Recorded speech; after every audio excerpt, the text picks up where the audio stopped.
Hello people, I hope you're doing wonderful and here we are with another set of section series. आज जो हमारा target है that is chapter number 12 section 172 to 195. So chapter 12 deals with 172 to 195. जो important sections है वो 188 पे खत्म हो जाते हैं। वैसे आपको पता ही होगा 188 पे जो इंपॉर्टेंट सेक्शन है वो खत्म हो जाते हैं। उसके बाद में 189 से लेकर 195 तक भी जो सेक्शंस हैं वो हम एक बार डिस्कस जरूर कर लेंगे सो दैट हमारा पूरा एक चैप्टर कंप्लीट हो जाता है and then we are ready for any surprise question by the examiner as well. These are very important sections and इसमें specially 180 से लेकर 188 तक के जो sections हैं वो तो काफी important है एंड एग्जामिनर के फेवरेट रहते हैं। इंटरेस्ट डायरेक्टर बोलो, कंट्रीब्यूशन टू पॉलिटिकल पार्टी बोल दो, 186 लोन देने वाले सेक्शन बोल दो, 188 रिलेटेड पार्टी ट्रांजैक्शंस बोल दो। These sections are one of the most favourite sections of the examiner. So without wasting any time we are starting with 173, we are going to go up till 195. Let's get it done. Without wasting any time, let's start with section 173. 173 आप सबको पता है 173 talks about meeting of board कि जब भी एक board की meeting हो रही है, जब एक बोर्ड की मीटिंग होती है तो क्या क्या कंडीशंस उनको कंप्लाई करनी होती है वो सारी चीजें यहां पे दे रखी है। बोर्ड मीटिंग, सबसे पहली चीज फर्स्ट बोर्ड मीटिंग। तो कभी भी अगर कंपनी की फर्स्ट बोर्ड मीटिंग हो रही है it has to be held with in 30 days from incorporation. Easy to know, कोई बड़ी बात नहीं है।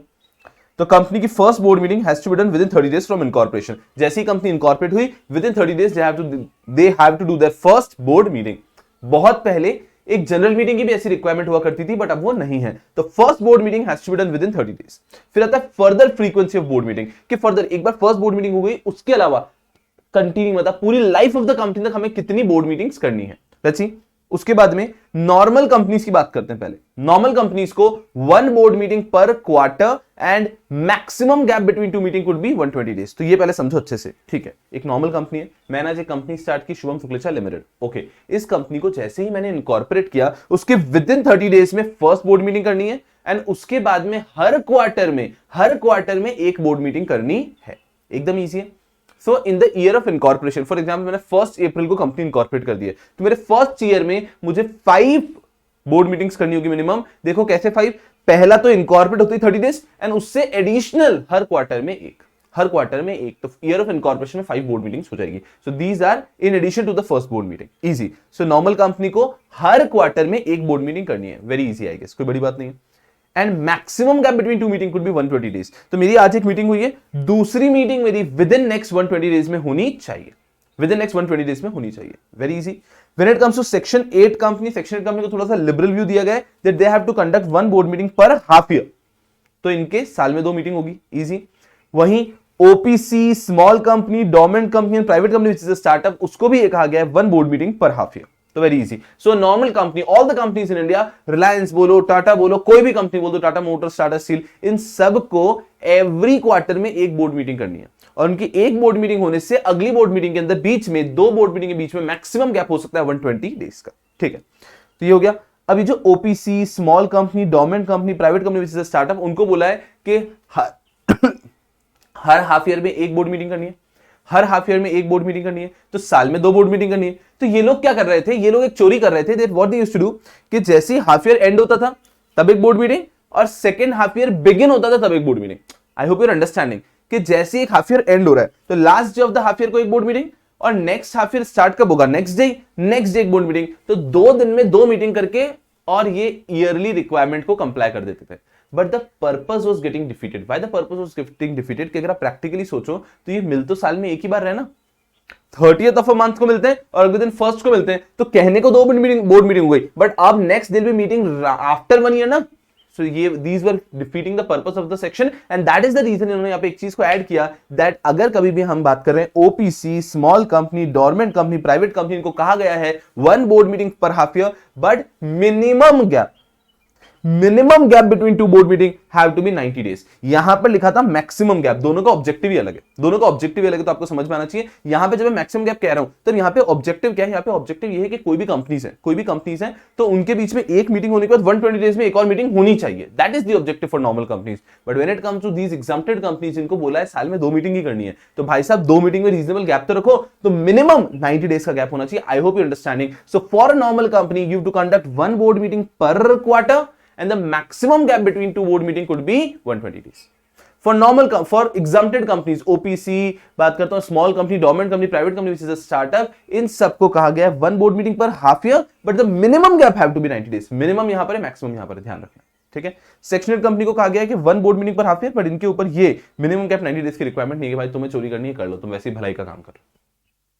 So it's a very easy thing and I believe everyone was well aware about it। तो यहाँ पे कुछ एक्स्ट्रा तो मिला नहीं है। आगे बढ़ते हैं यहाँ पे कि डायरेक्टर्स, सर क्या डायरेक्टर्स इन मीटिंग को फिजिकली अटेंड कर सकते हैं या फिर वर्चुअली अटेंड कर सकते हैं, दोनों अलाउड है। ऑफ कोर्स इन मीटिंग्स को आप फिजिकली भी अटेंड कर सकते हैं, वर्चुअली भी अटेंड कर सकते हैं। So director can attend the meeting physically और थ्रू वीडियो कॉन्फ्रेंसिंग,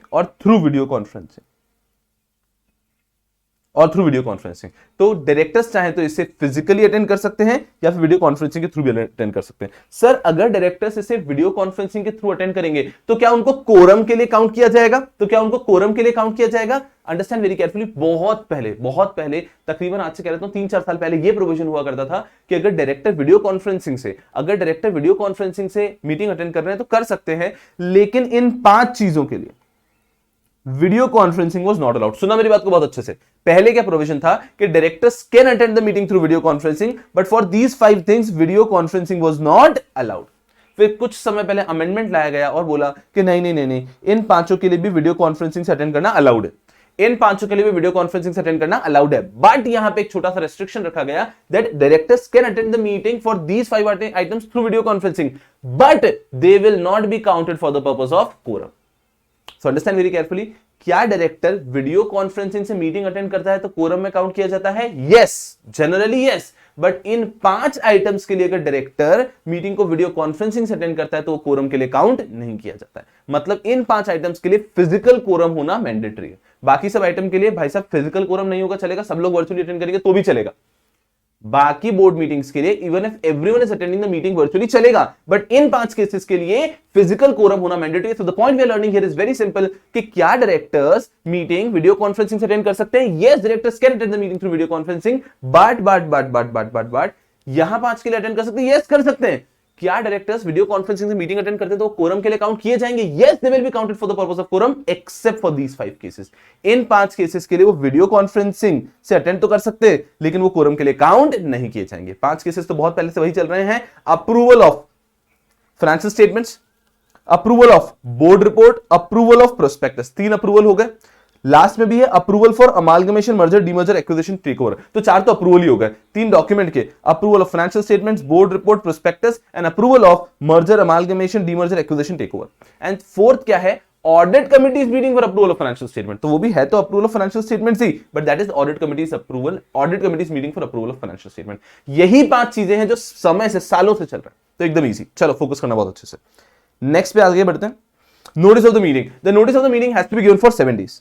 हम सबको पता है 7 डेज नोटिस इज रिक्वायर्ड। तो जब भी अगर कंपनी की बोर्ड मीटिंग हो रही है तो उसके 7 दिन पहले सारे डायरेक्टर्स को नोटिस जाना चाहिए। 7 days notice by the company to all the directors by hand delivery और पोस्ट और electronic mode.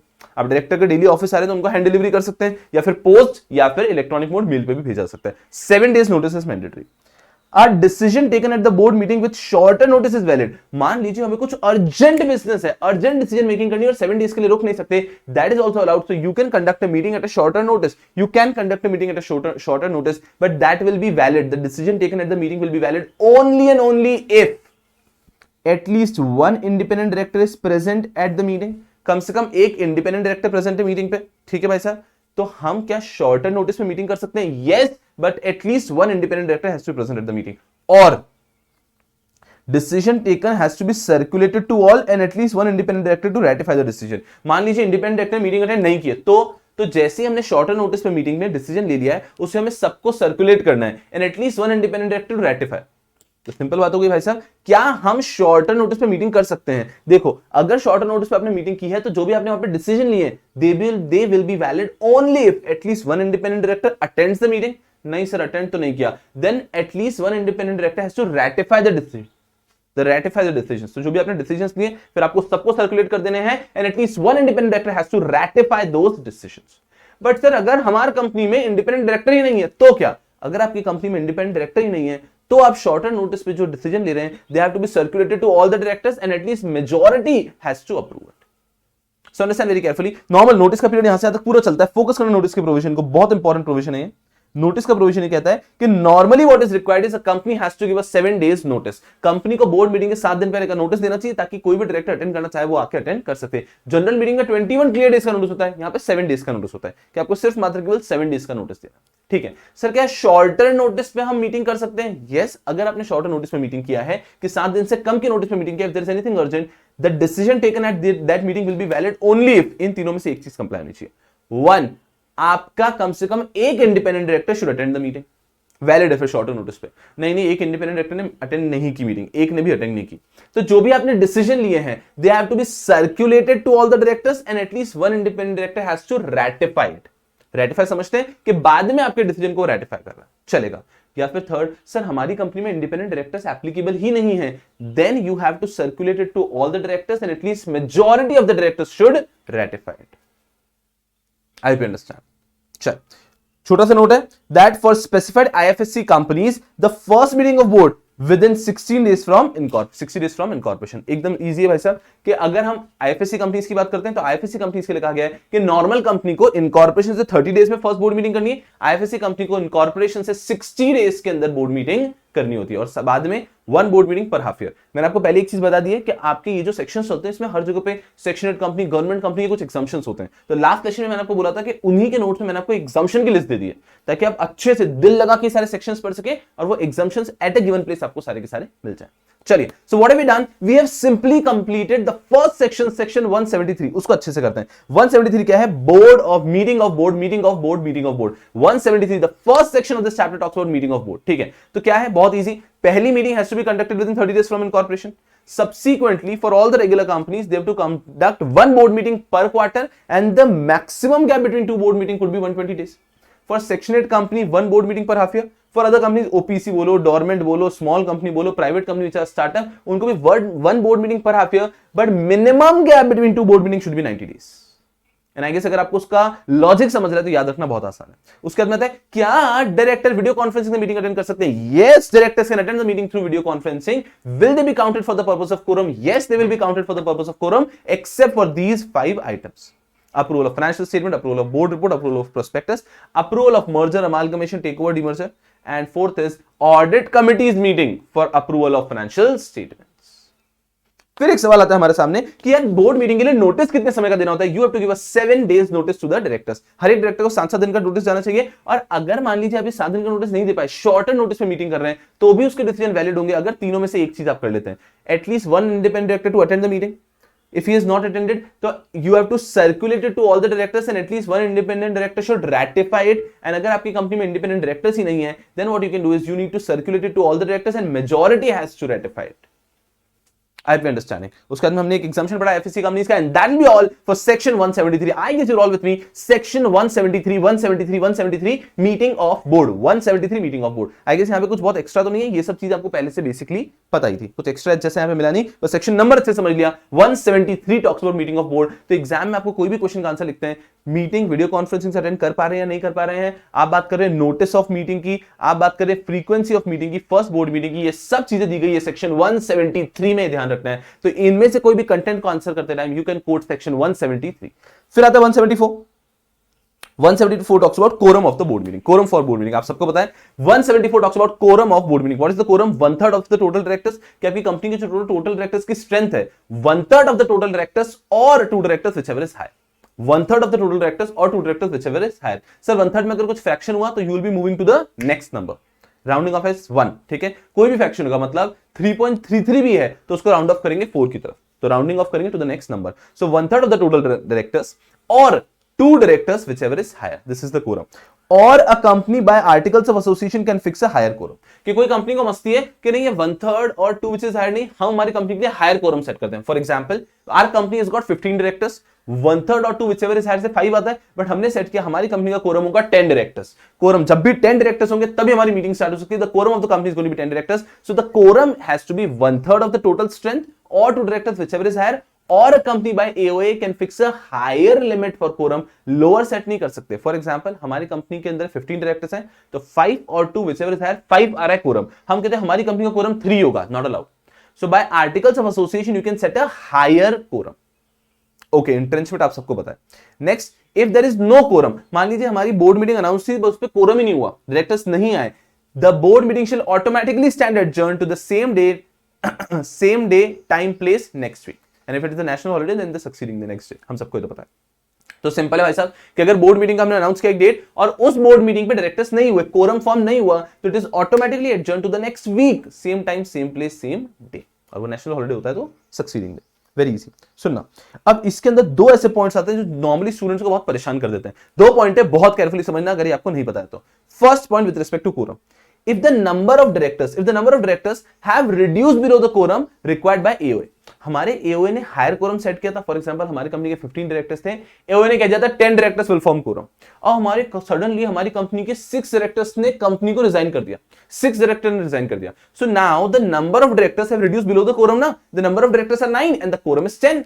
So now the number of directors have reduced below the quorum. The number of directors have reduced below the quorum. इस case में क्या होगा? If the number of directors have reduced below the quorum required by AOA, the continuing directors, जो 9 directors continue कर रहे हैं, the continuing directors may act for the purpose of increasing the director or summoning a general meeting. जो 9 directors, sir ये तो quorum होगा नहीं, फिर भी अलाउ किया लॉ ने कि जो 9 directors है, they can continue to appoint additional director or to summon a general meeting for appointing director. ये दो ही काम कर सकते हैं।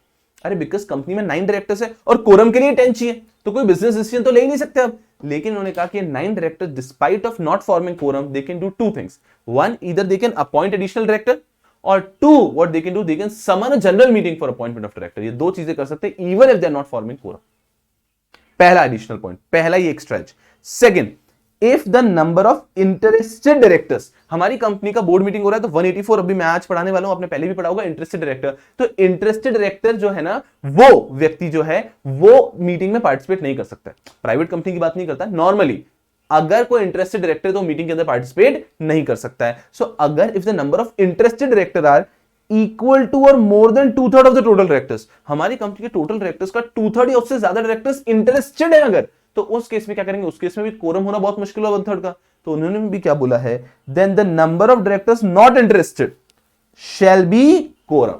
जो number of directors not interested shall be quorum, but it should not be less than 2, कि जो not interested directors they will form quorum. For example 15 directors हैं और उसमें से हमारे मान लीजिए 12 डायरेक्टर्स इंटरेस्टेड एक ट्रांजैक्शन में, अब सिर्फ 3 डायरेक्टर बचे, तो 3 डायरेक्टर में कोरम तो हो ही नहीं पा रहा है बिकॉज 15 का 1/3। क्या करें? तो लॉ ने बोला if any time companies 2/3 total directors का 2/3 या उससे ज्यादा इंटरेस्टेड है, 2/3 या उससे ज्यादा इंटरेस्टेड है, तो उस केस के अंदर जो remaining directors who are not interested shall form quorum and they have to be not less than 2। Meeting में 2 तो कम से कम चाहिए ना। तो मान लीजिए 15 डायरेक्टर्स हैं, 14 इंटरेस्टेड है, तो मैं अकेला कोरम नहीं हो सकता, मैं अकेला अनइंटरेस्टेड डायरेक्टर मैं कुछ नहीं कर सकता। लेकिन हाँ 15 डायरेक्टर्स हैं और आप मान लीजिए 13 भी इंटरेस्टेड हैं, तो remaining 2 directors can form quorum and take the business decision. तो ये दो केसेस में कोरम को स्ट्रिक्टली फॉलो नहीं किया जा सकता है। फोकस करना बहुत इंपॉर्टेंट, बारीक से केस है, एग्जामिनर इन पे ज्यादा फोकस नहीं कर सकता है, of course because they are very, मतलब बहुत ज्यादा बारीक है, एग्जामिनर इन पे ज्यादा फोकस नहीं करता, but you should know, you never know कब इन पे सरप्राइज क्वेश्चन आ जाए। सो द फर्स्ट इज कि अगर मान लीजिए कभी भी number of directors have reduced below the quorum, number of directors have reduced below the quorum because the AOA specifies the quorum. If the number of directors have reduced below the quorum because the AOA has specified the quorum, तो उस case में जो आपके remaining continuing directors हैं, they will form quorum for 2 purpose, for appointment of director and for summoning general meeting for appointment of director. Second, if the interested director equals to 2/3 or more, if the interested director equals to 2/3 or more, then also the uninterested director shall form quorum, but they have to be at least 2. Last one is very easy. For private company, even interested director can attend the board meeting and will be counted for the purpose of quorum. Private company में interested director को बस disclose करना होता है, but वो quorum के लिए count किया जाता है because private company में generally interested के अंदर ही पूरा खेल चलता है। तो प्राइवेट कंपनी में इंटरेस्टेड डायरेक्टर मीटिंग अटेंड भी कर सकता है, बस उसको डिस्क्लोजर करना होता है, वो कोरम में काउंट भी होता है। तो हमने पढ़े दो सेक्शन 173 174, फोकस करना मेरे साथ में 173 174। 173 talks about meeting of director, 174 talks about quorum 173 meeting of director, 174 quorum, very easy. 175 passing of resolution by circulation, very easy section. ये क्या कहता है 175 passing of resolution by circulation, कि नॉर्मली क्या होता है कि कोई भी अगर हमें रेजोल्यूशन पास करना है तो बोर्ड मीटिंग सारे डायरेक्टर्स को बुलाया जाता है और फिर हम डिसीजन की बात करते हैं, फिर हर एक व्यक्ति अपना वोट करता है। To save time and money what we can do is, if at all we have to take any decision, we can give draft resolution to all the directors at their houses. At the registered address, उनके सब registered address पे draft resolution भेज दिए और वो घर से ही बैठे बैठे वोट कर सकते हैं. This is voting by circulation and everyone will vote at the comfort of their houses. और यहां बैठे बैठे हम चेक करेंगे, okay okay okay 6 have voted in favour, 4 have voted against, so the resolution is passed. That is the resolution by circulation. When the draft resolution is forwarded to all the directors at the registered addresses in India. हम उनको भेज देते हैं and their votes are recorded and the decision is taken. Sir अगर हम resolution by circulation लेते हैं तो क्या बोर्ड मीटिंग करने की जरूरत नहीं है? Understand very carefully. हर साल में जो आपको 4 बोर्ड मीटिंग करनी है वो तो आपको करनी ही है, लेकिन अगर इन 2 बोर्ड मीटिंग के बीच में आपको यहाँ पे एक डिसीजन लेना है, 2 बोर्ड मीटिंग्स के बीच में आपको डिसीजन लेना है, एक बोर्ड मीटिंग अभी 1 महीने पहले हुई है, अगली बोर्ड मीटिंग 2 महीने बाद में, इस बीच अगर डिसीजन लेना है तो you can go for resolution by circulation. So it saves the time and money of the company. Okay, इसमें एक और कैच ये है कि अगर मान लीजिए कभी भी रेजोल्यूशन बाय सर्कुलेशन से एक डिसीजन ले रहे हैं और कुछ डायरेक्टर्स को लगता है कि नहीं यार ये डिसीजन तो बोर्ड मीटिंग पे ही लेना चाहिए, यहां पे हर एक जना जब घर से वोट कर रहा है तो I want to express something and this decision has to be taken as a physical board meeting और वीडियो कॉन्फ्रेंसिंग वाला board meeting, it has to be taken at a board meeting. So if it all 1/3 of the directors, if 1/3 of the total directors require the resolution to be decided at the meeting, then the chairman to put the resolution at the board meeting. तो अगर एक resolution पर circulation चल रहा है and 1/3 of the total director says कि नहीं नहीं ये तो बोर्ड मीटिंग पे ही होना चाहिए, then the decision will be carried to the board meeting. एकदम इजी, एकदम इजी. ठीक है. So 175 talks about passing of resolution by circulation. Don't you think the section is very easy and अब आप लोग इतने सेक्शंस पढ़ चुके हो कि आपका कंफर्ट लेवल ऑटोमेटिकली सेक्शन पढ़ने पे इजी हो चुका है. Yes, people. So 173 meeting of board, 174 quorum, 175 resolution by circulation. Resolution by circulation. Brilliant. Let's hit 176. 176 बहुत छोटा सा सेक्शन है, आप सबको पता है, छोटा सा. इसका बस आपको सेक्शन नंबर नहीं पता होगा, ये कंसेप्ट आप सबको पता है. Defect in the appointment of director not to invalidate the actions taken. आज मान लीजिए हमने एक डायरेक्टर को अपॉइंट किया, 3 मंथ्स बाद पता चला कि यार ये डायरेक्टर को अपॉइंट जो किया ना सही तरीके से नहीं किया, there is some defect. There is some defect और उसको अच्छे से अपॉइंट नहीं किया था. या फिर हमने डायरेक्टर को अपॉइंट किया which was subject to shareholders approval. Shareholders ने अप्रूवल देते रहे, मना कर दिया कि नहीं नहीं हम अप्रूवल नहीं दे रहे. किसी भी केस में अगर आपने डायरेक्टर को पहले अपॉइंट किया था एंड आफ्टर सम टाइम पता चला कि डायरेक्टर के अपॉइंटमेंट में डिफेक्ट था या फिर शेयर होल्डर्स ने उसका अपॉइंटमेंट कैंसिल कर दिया है, तो क्या ये जो टेन्योर और 2 to 3 मंथ्स डायरेक्टर ने काम किया है, ये जो उसने एक्ट किए, उन सबको इनवैलिड कर देंगे क्या? उन सबको इनवैलिड कर देंगे. So the question is, for example we have appointed director on 1st of January and on 25th of March we got to know कि there was some defect in his appointment. There was some defect in his appointment. What about the acts he has already taken? So this section simply says defect in the appointment of director not to invalidate the actions taken. If a director's appointment has been invalidated because of any reason, the act which has already been done shall be valid. तो अगर मान लीजिए आज director को appoint किया, 3 महीने बाद पता चला that the director's appointment was invalid, there was some defect in it, still जो भी एक्शन डायरेक्टर ने इस पीरियड में लिए they will be all valid. 176 defect in the appointment of director not to invalidate the action. 176 defect in the appointment of director not to invalidate the actions taken. ठीक है, सुनो अब समझना मेरी बात को. ये जो सेक्शन सीरीज है ना 173 से लेके 195 तक की जो सेक्शन सीरीज, इसमें कुछ बहुत खास बात है. 100% बने रहना. मैं आपको क्या कहता हूं, मैं आपको ये बेट लगा के कह सकता हूं कि इस सेक्शन सीरीज से आपके एग्जाम में क्वेश्चन आएंगे और मतलब आएंगे. आपने ऑलरेडी भी अच्छे से पढ़ा, आपको अपना रेगुलर कंटेंट अच्छे से पढ़ना ही है, साथ में एक्स्ट्रा एच से you will certainly fetch some extra marks. तो फोकस करना 1 मिनट के लिए.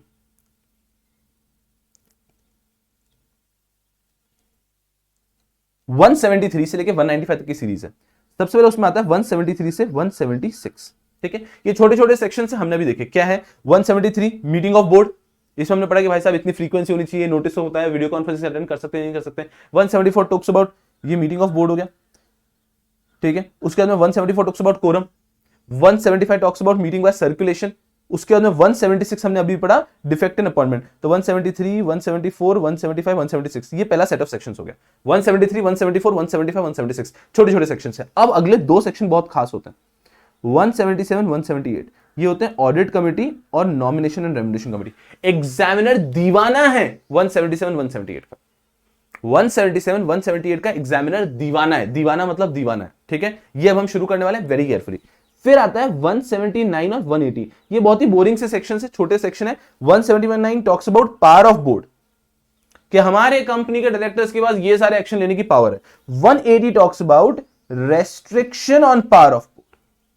180 कहता है कि बोर्ड को लेकर ये सारे पावर्स तो हैं, इनमें से ये कुछ पावर एक्सरसाइज करने के लिए पहले स्पेशल रेजोल्यूशन पास करना होता है शेयरहोल्डर से। तो 179 180 इतने एग्जामिनर के फेवरेट भी नहीं है, बट हाँ ये हम एक बार पढ़ते हुए आगे बढ़ेंगे। फिर आते हैं वापस एग्जामिनर के फेवरेट 181 182 183। मुझे लगता है हर एक व्यक्ति को इनके सेक्शंस पता होंगे, कंट्रीब्यूशन वाले, contribution to charitable funds, contribution to political party and contribution to national defence fund. ठीक है, ये 185।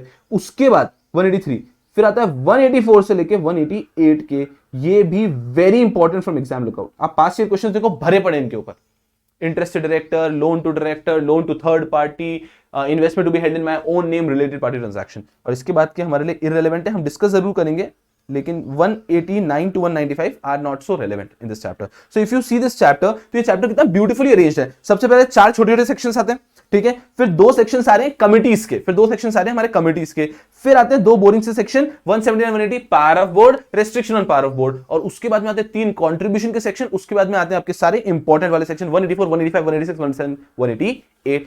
I hope you're all sorted. So what have we done up till now? We have done these small sections, and now we're going to hit to the sections with respect to committees. Focus करना, छोटे छोटे sections हमने hit किए, उसमें हमने क्या पढ़ा, 173 174 175 176। 173 meeting of the board, 173 meeting of the board, 174 quorum, 174 quorum, 175 resolution by circulation, 176 defect in appointment not to invalidate the action. 173 174 175 176। गधों, जब मैं ऐसे बार बार बोलता हूं तो आपको मेरे साथ बोलने की कोशिश करना है। 173 meeting of board, 174 quorum, 175 resolution by circulation, 174 defect in appointment not to invalidate the actions. Of course I'm talking about director. Now that wasting any time, let's hit 177. Audit committee, refer the chart. Nomination remuneration committee, refer the chart. Stakeholder relationship committee, refer the chart. ये क्या है sir? Chart पे जाते हैं, फिर आके ये पढ़ेंगे, ठीक है। What I've done is I've tried to at least make a beautiful chart for you.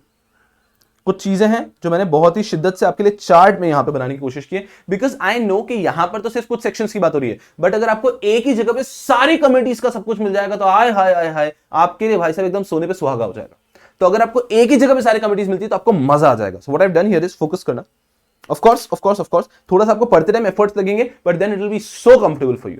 So focus करना। ये 4 मेजर कमिटीज हैं। कौन सी 4? Audit committee, nomination remuneration committee, stakeholder relationship committee and CSR committee. ये 4 major committees है। मैंने एक risk management committee भी यहां पे लिख दिया, बट इसका कंपनीज एक्ट में कुछ जिक्र नहीं है, इसका कोई सेक्शन भी नहीं, देखो सेक्शन में भी नील कर रखा है, because this is only for top listed companies, but फिर मैंने यहां पे लिखा हुआ है जस्ट फॉर कन्वीनियंस के, जो आप सेल्फ स्टडी करेंगे आपके लिए इजी जाएगा। हमारा फोकस है section 177 talks about audit committee, 178 talks about nomination remuneration committee, 178 only talks about stakeholder relationship committee and 135 talks about CSR committee. ठीक है, मैं सबसे पहले इनका रोल डिस्कस करता हूं। इसका रोल जो है ना, ये आपने अच्छे से पढ़ना है। जो आपके सिलेबस में ड्राई पोर्शन है तो मैं बहुत ज्यादा डिस्कस नहीं करूंगा, बट एक आपको आइडिया जरूर दे रहा हूं। ऑडिट कमिटी का जो सबसे इंपॉर्टेंट काम होता है वो होता है कि ध्यान रखना ऑडिटर के अपॉइंटमेंट को लेकर, ठीक है, ऑडिटर का रिकमेंडेशन को लेके। उसके अलावा ऑडिट कमेटी का ही ये काम होता है, audit committee only plays important role with respect to independence, ध्यान रखने की। उसके बाद में ट्रांसपेरेंसी है कि नहीं है, कंपनी में कोई फ्रॉड तो नहीं हो रही, ये सारा काम है ऑडिट कमेटी का। Independence, transparency and everything. Nomination and remuneration committee का काम क्या है कि वो नए नए डायरेक्टर्स किसको अपॉइंट कर सकते हैं। हमारी कंपनी को किस टाइप के डायरेक्टर की जरूरत है, they nominate the fresh directors to be appointed, they nominate fresh directors to be appointed and they decide on their remuneration. Nomination and remuneration committee. Stakeholder relationship committee ensure that the company solving the grievances of all the stakeholder. Stakeholder में हमारे share holder के अलावा दूसरी parties भी आ जाती हैं, तो सारे स्टेक होल्डर्स के जो ग्रीवेंसेस हैं वो एड्रेस हो रहे हैं या नहीं हो रहे हैं, ये 178 स्टेक होल्डर रिलेशनशिप कमेटी बात करता है। सीएसआर कमेटी में पहले पढ़ा चुका हूं, यहां पे भी दे दिया आपको ताकि आपको इजी जाए। सीएसआर कमेटी क्या करता है, ये एंश्योर करता है कि सीएसआर पॉलिसी बनाना है, उसको मॉनिटर करना है, उसको रिवाइज करना है, एक्सपेंडिचर जो है वो आपको सजेस्ट करना है, रिकमेंड करना है कहां एक्सपेंडिचर कर सकते हैं, ये सब। Risk management committee is altogether different for listed company, they have to ensure कि what all are the risk coming for the company, क्या क्या पॉसिबल रिस्क के जो आ रहे हैं उन सब रिस्क को ध्यान रखना है, एंड जितने रिस्क को मैनेज कर सकते हैं उन सब रिस्क को मैनेज करना है risk management committee. That is the basic rule. You have to read the rules carefully so that अगर कभी रोल पे ड्राई क्वेश्चन आता है तो you are able to handle it. But यहां पे बहुत सारी चीजें जो आपको याद रखनी है। सबसे पहला पार्ट कोई भी कमिटी के बारे में अगर आपको पढ़ना हो तो दैट इज एप्लीकेबिलिटी, कि वो कमिटी किसके ऊपर एप्लीकेबल है, वो कमिटी किसके ऊपर एप्लीकेबल है। And the most important, the most favourite of examiner is audit committee. So audit committee का सबसे पहले हम एप्लीकेबिलिटी पढ़ रहे हैं, the applicability of audit committee. देखो यार, आपको थोड़ा सा देखा लग रहा होगा वैसे,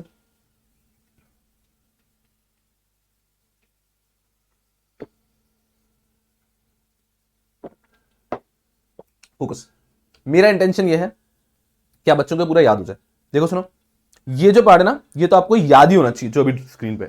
मैंने नीचे कुछ एक्स्ट्रा भी लिख के दिया है, that is for listed company, कि लिस्टेड कंपनीज के लिए क्या एक्स्ट्रा चीज आपको पता होनी चाहिए कि ऑडिट कमेटी में नॉर्मली तो ये कंपनीज एक्ट में दिया है फॉर लिस्टेड, ये सब बेयर एक्ट का नहीं है, but this is something extra which you should know, which you should know. तो 100% फोकस, मेरा इंटेंशन रहेगा कि ये तो आपको पूरा कंठस्थ हो जाए अभी। चलिए, let's talk about audit committee. Audit committee सबसे पहला सवाल आता है, इट इज एप्लीकेबल ऑन, कि किसके ऊपर एप्लीकेबल है। So audit committee is mandatory to be formed by every listed company, every listed company, every other public company whose paid up capital is 10 CR or more, whose turnover is 100 CR or more, or whose loan debenture borrowing is 50 CR or more। एकदम simple. तो भाई साहब हम बात करें सबसे पहले paid up capital, turnover और आपका लोन डिबेंचर डिपॉजिट, ये सब चीजें, आउटस्टैंडिंग लोन डिबेंचर डिपॉजिट। तो paid up capital has to be 10 CR or more, और turnover has to be 100 CR or more, और your outstanding loan debenture deposit has to be 50 CR or more। इन तीनों में से कोई भी limit अगर आपने टच कर दिया, इन तीनों में से कोई भी लिमिट अगर आपने टच कर दी, तो आपके ऊपर ऑडिट कमेटी मैंडेटरी हो जाती है। And if you are listed company तो पहले ही मैंडेटरी है। So audit committee is mandatory, याद हो जाना चाहिए, audit committee is mandatory for every listed company, every public company whose paid up capital is 10 crore or more, or whose turnover is 100 CR or more, or whose outstanding loan debenture deposit is 50 CR or more। Very good, very good, very good. सुनना भी, audit committee के ना constitution कैसा होता है, what is the constitution of the audit committee. The constitution of the audit committee is minimum 3 directors, the majority of them have to be independent, majority has to be independent, majority has to be financially literate। what do you mean by financially literate? not literate, literate means क्या वो पढ़ सकें, financially literate means वो लोग financial statement balance sheet पढ़ सकें। so majority has to be financially literate and the chairman also has to be financially literate। ये simple सी रिक्वायरमेंट है ऑडिट कमेटी की कि भाई साहब कम से कम 3 डायरेक्टर चाहिए, मेजॉरिटी इंडिपेंडेंट डायरेक्टर चाहिए हमको, majority should be financially literate and the chairman of this committee has to be financially literate. Okay, number of meeting as specified by BOD and rule, तो ठीक है। तो ये आपको सबसे पहले 2 चीजें याद होनी चाहिए। अब अगर मैं बात करता हूं, स्विच करके जाता हूं on nomination remuneration, the best thing about it is कि जो applicability that is the same, every listed company, every public company whose paid up capital is 10 CR or more, whose turnover is 100 CR or more, और whose loan debenture deposit is 50 CR or more। तो इसको बनानी होगी nomination remuneration committee. Now the point is इनका constitution कैसा होगा, समझो, देखो कंपेयर करते हुए। Constitution of audit committee minimum 3 director, nomination remuneration में भी मिनिमम 3 डायरेक्टर्स। यहां पे 50% हैज टू बी इंडिपेंडेंट, यहां पे सॉरी ऑडिट कमेटी में majority has to be independent, यहां पे 50% हैज टू बी इंडिपेंडेंट। तो मिनिमम 3 इंडिपेंडेंस की रिक्वायरमेंट कम हो गई, यहां पे majority has to be independent. I hope you very clearly understand the difference. यहां पे majority has to be independent, यहां पे 50% has to be independent. Then the chairman, यहां पे एक रिक्वायरमेंट है, chairman of the company can not be the chairman of this committee. Chairman of the company cannot be the chairman of this committee. Chairman of the company cannot be the chairman of this committee. I'm trying to make an effort कि आपको ये सब चीजें भी याद भी हो जाए, and that is why I'm repeating it. Generally, I ensure that in these section series my speed is really fast, so that आप बच्चे इस लेक्चर को वापस सेकंड और थर्ड टाइम भी देख पाओ। That is the intention. But यहाँ पे I'm trying to reduce my speed so that आप बच्चों को ये भी याद ही हो जाए। तो फोकस करना 100% यहाँ पे। So ये हो गया नॉमिनेशन रेम्युनरेशन कमेटी की। उसके बाद में तो वैसे भी कुछ नहीं है कि हमें भाई number of meeting specified by board ही है सबके अंदर, ठीक है। और लास्ट वाला है मिनिमम 1 से नहीं है। चलो ठीक है साहब, तो हमारा क्या हो गया, audit committee applicability and constitution, nomination remuneration committee applicability and constitution, stakeholder relationship committee 178 में ही दिया हुआ है। एप्लीकेबिलिटी सबसे आसान है, कोई लिमिट याद नहीं करनी है आपको। If number of stakeholder exceeds 1000, हमारे नंबर ऑफ स्टेक होल्डर अगर 1000 से एक्सीड हो जाते हैं, स्टेक होल्डर में यहाँ पे आ जाते हैं अपने share holder, debenture holder, preference holder, ये सब मिला के अगर 1000 से एक्सीड हो जाते हैं, so your company has to make a stakeholder relationship committee if the stakeholder का नंबर exceeds 1000। ठीक है, इसके अंदर क्या है कॉन्स्टिट्यूशन, अरे कोई एक ही डिमांड है इनका, that the chairman of this committee has to be a non executive director. कोई डिमांड नहीं है, एक छोटा सा डिमांड है, chairman of the committee has to be a non executive director. फिर आता है हमारा सीएसआर कमेटी, मैं पहले आपको पढ़ा चुका हूं, CSR committee is applicable on every company, इसके ऊपर सीएसआर एप्लीकेबल है। सीएसआर 135 हम पढ़ चुके हैं, is applicable on any company whose net profit is 5 CR or more, any company whose net worth is 500 CR or more, और turnover is 1000 CR or more। उसका composition क्या है, minimum 3 directors out of which 1 has to be independent। वहां पे मैंने एक और important point पढ़ाया था, थोड़ा टाइम पहले अमेंडमेंट आया था कि नॉर्मली तो सीएसआर कमेटी की रिक्वायरमेंट क्या है, minimum 3 directors out of which 1 has to be independent. लेकिन अगर हमारी कंपनी में इंडिपेंडेंट डायरेक्टर ही नहीं है तो क्या, तो मिनिमम 2 डायरेक्टर। क्लियर है। इसके बाद में एक लास्ट है स्टेक होल्डर रिलेशनशिप कमेटी, ये मैं ऐसे ही बता रहा हूं। Stakeholder relationship committee is applicable on top 500 listed companies based on market capitalisation. तो लिस्टेड कंपनीज की मार्केट कैपिटलाइजेशन के हिसाब से उनको असेंडिंग ऑर्डर में लिखो, तो जो टॉप 500 है उसके ऊपर एप्लीकेबल हो जाएगा रिस्क मैनेजमेंट कमेटी। इजी। इसकी भी एक रिक्वायरमेंट है, इसमें तो बहुत ही कम मांग रहे हैं कि इनके majority members of this committee should be directors. यहां पे दूसरे लोग भी मेंबर्स बन सकते हैं and the majority is to be of directors, ठीक है। एंड यहां पर है मिनिमम वंस इन ईयर कि they have to meet minimum once in year, साल में कम से कम एक मीटिंग करना जरूरी है। अब सुनो मेरी बात को, सामने 5 एकदम शांत हो जाओ, एकदम शांत हो जाओ। अरे I tell you my intention very simple कि जो स्टूडेंट ये देख रहा है आई विल इंश्योर कि उसको ये याद रहेगा। आई इंश्योर दैट। तो आपने बस डिसिप्लिन बना के एक बार इसको अच्छे से कंप्लीट करना है। And I understand as a student कैसा होता है वो कंप्लीट करना बहुत एकदम इट्स नॉट सो इजी। वो इंपेशेंट सी फीलिंग आती है कि चलो खोलते हैं, बंद करते हैं, कुछ और देख लेता हूं, but just be a little patient and that is going to reward you nicely.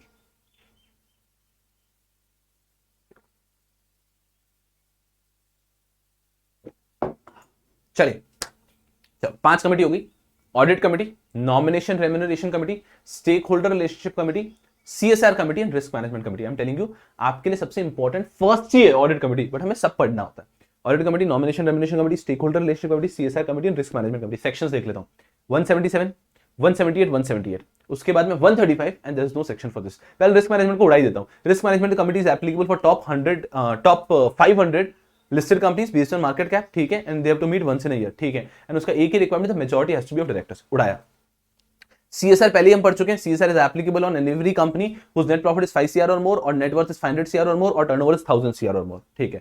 Directors minimum 3, at least 1 independent. Independent नहीं है तो मिनिमम 2। बहुत ही बढ़िया, खत्म, इसको भी उड़ाया।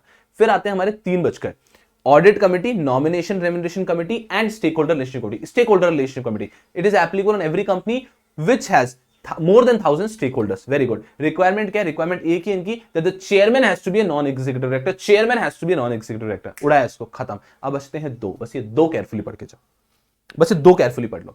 Audit committee, nomination remuneration committee, 177, 178. Applicability same, applicable on every listed company, every public company whose paid up capital is 10 CR or more, turnover is 100 CR or more, and its outstanding loan deposit deposit is 50 CR or more. Done.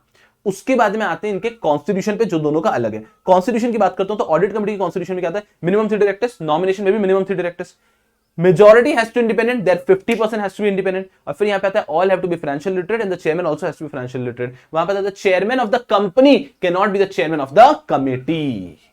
I hope ये यहां तक आपको याद।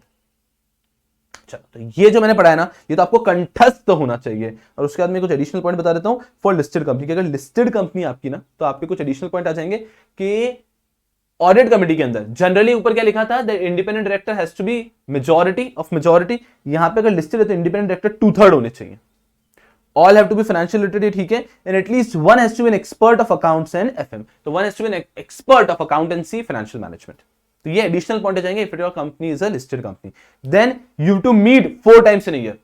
अब ये meeting और quorum exactly जो मैं आपको 173 पढ़ा के लाया ना, और 173 और 174 पढ़ा ना, सेम। तो जो बोर्ड ऑफ डायरेक्टर्स के ऊपर है एग्जैक्टली सेम ऑडिट कमेटी पे आ जाता है अगर वो लिस्टेड है तो। क्या लिखा देखो, 4 times a year, maximum cap 120 days, quorum 1/3 of the total directors, total members, और 2 whichever is higher at least 2। Same 173 174 आ जाएगा। सो अगर कंपनीज एक्ट की बात करते तो कंपनीज एक्ट नहीं कहता है ऑडिट कमेटी को ऐसा मिलने के लिए, लेकिन अगर आपकी कंपनी लिस्टेड कंपनी है तो सिक्योरिटीज लॉ बोलते हैं कि नहीं, ऑडिट कमेटी का साल में 4 मीटिंग भी होनी चाहिए, उसका कोरम भी सेम होगा जैसे बोर्ड मीटिंग होता है, 1/3 और 2 whichever is higher, at least 2 directors. Okay, फिर मैं बात करता हूं नॉमिनेशन रेम्युनरेशन के अंदर, तो वहां पे सेम है, एक एडिशनल कंडीशन आ जाती है, the chairman has to be independent director. Nomination and remuneration committee के अंदर उन्होंने क्या बोला था? The chairman of the company can not be a chairman of the committee. Easy था। अगर आपकी लिस्टेड कंपनी तो एक एडिशनल कंडीशन आती है, the chairman has to be independent director. Meeting nomination remuneration के लिए 1 in a year, audit committee 4 times in a year, nomination remuneration 1 in a year, और उस टाइम पे कोरम क्या होगा? Same 1/3 of the total members और 2 whichever is higher और and at least 2 directors. And when I talk about CSR committee, stakeholder relationship committee, उसमें एक additional point आ जाता है, मिनिमम 3 डायरेक्टर्स। ऊपर देखो मिनिमम 3 लिखा ही नहीं था, मिनिमम 3 लिखा ही था, तो एक मिनिमम 3 भी आ जाता है। I have tried to ensure कि आपकी लाइफ को बहुत आसान बनाऊं कि अगर आप एक स्टूडेंट ये सारे टॉपिक्स इस चार्ट फॉर्म में नहीं पढ़ते और अलग से पढ़ते हो, मैं आपको कह रहा हूं कि आपको बहुत समय लगना है और झाग आ जाने पढ़ाई करने में। और यार ये क्या था, ये क्या था, ये क्या था, but when you study comparative, मैं क्या कह रहा हूं, इसको खुद से एक बनाओ चार्ट और घर पे कहीं पे चिपका दो। मैं आपको कह रहा हूं कमेटी पे क्वेश्चन तो पूछते ही है, वो कमिटीज पे क्वेश्चन तो पूछेंगे, तो कमिटीज पे किसी भी प्रकार का क्वेश्चन पूछेंगे, जो टेक्निकल पार्ट है आप गलत कर ही नहीं सकते हो। So the intention has been this. What you can even do is as soon as this lecture is over, you can take up your notebook, a rough notebook or your communal notebook and write the entire committee like this. खुद से कोशिश करो. Trust me, आपको 70-80% तो already याद हो गया होगा. So this is all about committees under 177 and 178. अब आते हैं हमारे रेगुलर टॉपिक पे. चलो 177 audit committee refer the chart कर लिया सर. उसके बाद में एडिशनल चीज क्या लिखी उन्होंने, 177 also talks about vigil mechanism. 177 में ऑडिट कमेटी के अलावा विजिल मैकेनिज्म की भी बात की गई है. 100% फोकस यहां पे, 100% फोकस यहां पे ऑडिट कमेटी के अलावा विजिल मैकेनिज्म की भी बात की हुई है. विजिल मैकेनिज्म क्या होता है? It is a mechanism for employees and directors to report their genuine concern. It is a mechanism for employees and directors to report their genuine concern, and vigil mechanism should also provide for victimization. It should prevent victimization. कि ये नहीं कि मैंने जाके कुछ inform किया और भाई साहब मुझे ही निकाल रहे हैं. तो it should prevent victimization, and in exceptional cases, in special cases, they should also give me direct access to the chairman of audit committee. ठीक है. तो ये vigil mechanism क्या होता है? A mechanism wherein employees or director can report their genuine concern. And it should prevent victimization, and in required cases it should give me a direct access to the chairman of the audit committee. Very good. Now on which all companies vigil mechanism is mandatory? तो बहुत easy से limit है. Vigil mechanism is mandatory for every listed company and every company which accept deposit from public. Every listed company and every company which accept deposit from public or which have borrowed money from banks, public financial institution in excess of 50 crore. So vigil mechanism is mandatory for every listed company and every company which is accepted deposit from public से deposit लिया, भले 1 रुपए का लिया है, public से deposit लिया है, vigil mechanism mandatory है. या फिर which have taken loan from banks or public financial institution exceeding 50 CR या 50 करोड़ से ज्यादा के लोन लिया. तो इन केसेस में vigil mechanism applicable हो जाएगा. Every listed company, every other company which has accepted deposit from public or which has obtained loan from bank or public financial institution exceeding 50 CR. तो vigil mechanism applicable हो जाएगा. Why it is for director employ to report genuine concern. It should prevent victimisation. And exceptional case में मुझे chairman का access भी देंगे. Chairman मतलब यहां पे chairman of audit committee. That is about 177. 177 is audit. हमारे जो ऊपर ऑडिट कमेटी बना 177 is audit committee. Audit committee के ही सेक्शन में विजिल मैकेनिज्म भी दे रखा है. 177. 178 नॉमिनेशन रेम्युनरेशन कमेटी और इसी के अंदर स्टेक होल्डर रिलेशनशिप कमेटी भी दे रखा है. तो नाम है nomination remuneration committee but it itself 178 includes stakeholder relationship committee. तो जैसे कि मैंने कहा था कि 177, 178 और बहुत ही इंपॉर्टेंट सेक्शन है. मैं आपको क्या कह रहा हूं, एग्जामिनर दीवाना है और आपको बस ये यहां पे क्या करना है. देखो ये विजिल मैकेनिज्म तो इजी हो गया है, पढ़ लिया. सिर्फ वो चार्ट पढ़ना है, you will be all sorted. So that is about 177 and 178. चल उसके बाद बात करते हैं 179 की. 179, 180 इजी सेक्शन से थोड़े से बोरिंग सेक्शन से रैप अप करेंगे. 181 से वापस दीवाने सेक्शन शुरू होते हैं. फोकस करना 100%. 179 पावर ऑफ बोर्ड. ये क्या कहता है? 179 specify certain powers which directors have to exercise at the board meeting. ठीक है. So board can exercise the following powers by resolution pass at the meeting of the board. क्या power है? To make calls, call करने की power board के पास है. To authorise buyback करने की पावर बोर्ड के पास है. To issue securities including debentures, securities issue करने की पावर बोर्ड के पास है. टू बोरो मनी, सुनते जाओ फटाफट. टू बोरो मनी, बोरो करने की पावर बोर्ड के पास है. To invest the funds, company का पैसा इन्वेस्ट करने की पावर बोर्ड के पास है. To grant loan, give guarantee, give security, ये सारी पावर बोर्ड के पास है. To approve financial statement and board report, इसकी पावर बोर्ड के पास है. To diversify the business of the company, company के बिजनेस को डाइवर्सिफाई करने की पावर बोर्ड के पास है. टू अप्रूव अमालगमेशन, मर्जर और रिकंस्ट्रक्शन, ये पावर है बोर्ड के पास. टेक ओवर रिलेटिंग चीजें करने की पावर बोर्ड के पास. एनी द मैटर विच में प्रिस्क्राइब, ये सब है. सर क्या ये याद करना है? अरे गधों, ये सब आपको पता है ना, इसमें आपको याद क्या करना है? इतनी जगह पे आपने पढ़ा है. कॉल कौन करता है, बोर्ड बायबैक कौन करता है, बोर्ड इशू कौन करता है, बोरो कौन करता है, इन्वेस्ट कौन करता है, लोन गारंटी सिक्योरिटी कौन देता है, अप्रूव फाइनेंशियल स्टेटमेंट कौन करता है, डाइवर्सिफाई द बिजनेस, ठीक है, अप्रूव अमालगमेशन कौन करता है, take over of the company वगैरह का काम कौन करता है. आपको इनमें से 5 पॉइंट तो गधों आंखें बंद करके याद होंगे. पढ़ना थोड़ी है वैसे उधर बैठ के याद करना है, ऑफ कोर्स नॉट, कि आपको ऑटोमेटिकली पता है. तो 179 talks about power of the board. तो यहां पे हमें कुछ पढ़ने का नहीं है. हां हमें आगे पढ़ने का जरूर है. उसके पहले एक छोटा सा नोट है कि power specified in point D2F can be delegated to any committee or managing director or any principal officer. D2F to borrow money, to invest money and to give loan. ये सारे तो गिव लोन, गारंटी, सिक्योरिटी, ये सब काम वैसे तो board का, लेकिन बोर्ड इसको कंफर्टेबली डेलीगेट कर सकता है टू एनी पर्टिकुलर कमिटी और टू मैनेजिंग डायरेक्टर और टू मैनेजर और एनी प्रिंसिपल ऑफिसर. डेलीगेट कर सकता है. ठीक है. तो 179 में देयर इज नथिंग. 180 में फिर भी थोड़ा केयरफुली आपको देखना है, फोकस करना थोड़ा सा केयरफुली. 180 पे ऐसा कोई ज्यादा क्वेश्चंस आते नहीं है बट आ सकते जरूर हैं. तो 180 भी केयरफुली समझना चाहिए. ये ट्रिकी है, थोड़ा सा फोकस करना चाहिए. तो 179 is easy. Power of board. एक बार फटाफट से यहाँ पे 173 meeting of the board, the intention of the exercise is to ensure कि आपके दिलो दिमाग में बैठ जाए सेक्शंस, तो अच्छे से फोकस करो। 173 मुझसे पहले बोलो, 173 is meeting of board, 174 quorum, 175 resolution by circulation, 176 memory technique end में आएगी बट उसके पहले उसके बिना भी आपको याद हो जाएगा। 176 the defects the appointment of director not to invalidate the action, ये चार छोटे सेक्शन हो गए। 177 178 audit committee, nomination and remuneration committee, 179 power of board, 180 restriction on the power of board, restriction on the power of board. So without wasting any time, we're hitting restriction on the power of board. Let's see what they've written here. So the following powers to be exercised by BOD only with the approval of shareholder, कि जो next कुछ powers दिख रही है ना, ये BOD exercise कर सकता है only with the approval of shareholder, shareholder के अप्रूवल के साथ ही, सिर्फ मात्र केवल शेयरहोल्डर के अप्रूवल के साथ में ये पावर एक्सरसाइज की जा सकती है। तो ऊपर 179 में तो कहते हैं कि बोर्ड की ऐसी सारी पावर है, लेकिन उनमें से कुछ पावर पे रेस्ट्रिक्शन है, उनमें से कुछ पावर अगर बोर्ड को एक्सरसाइज करनी है तो उन्हें स्पेशल रेजोल्यूशन पास करना होगा।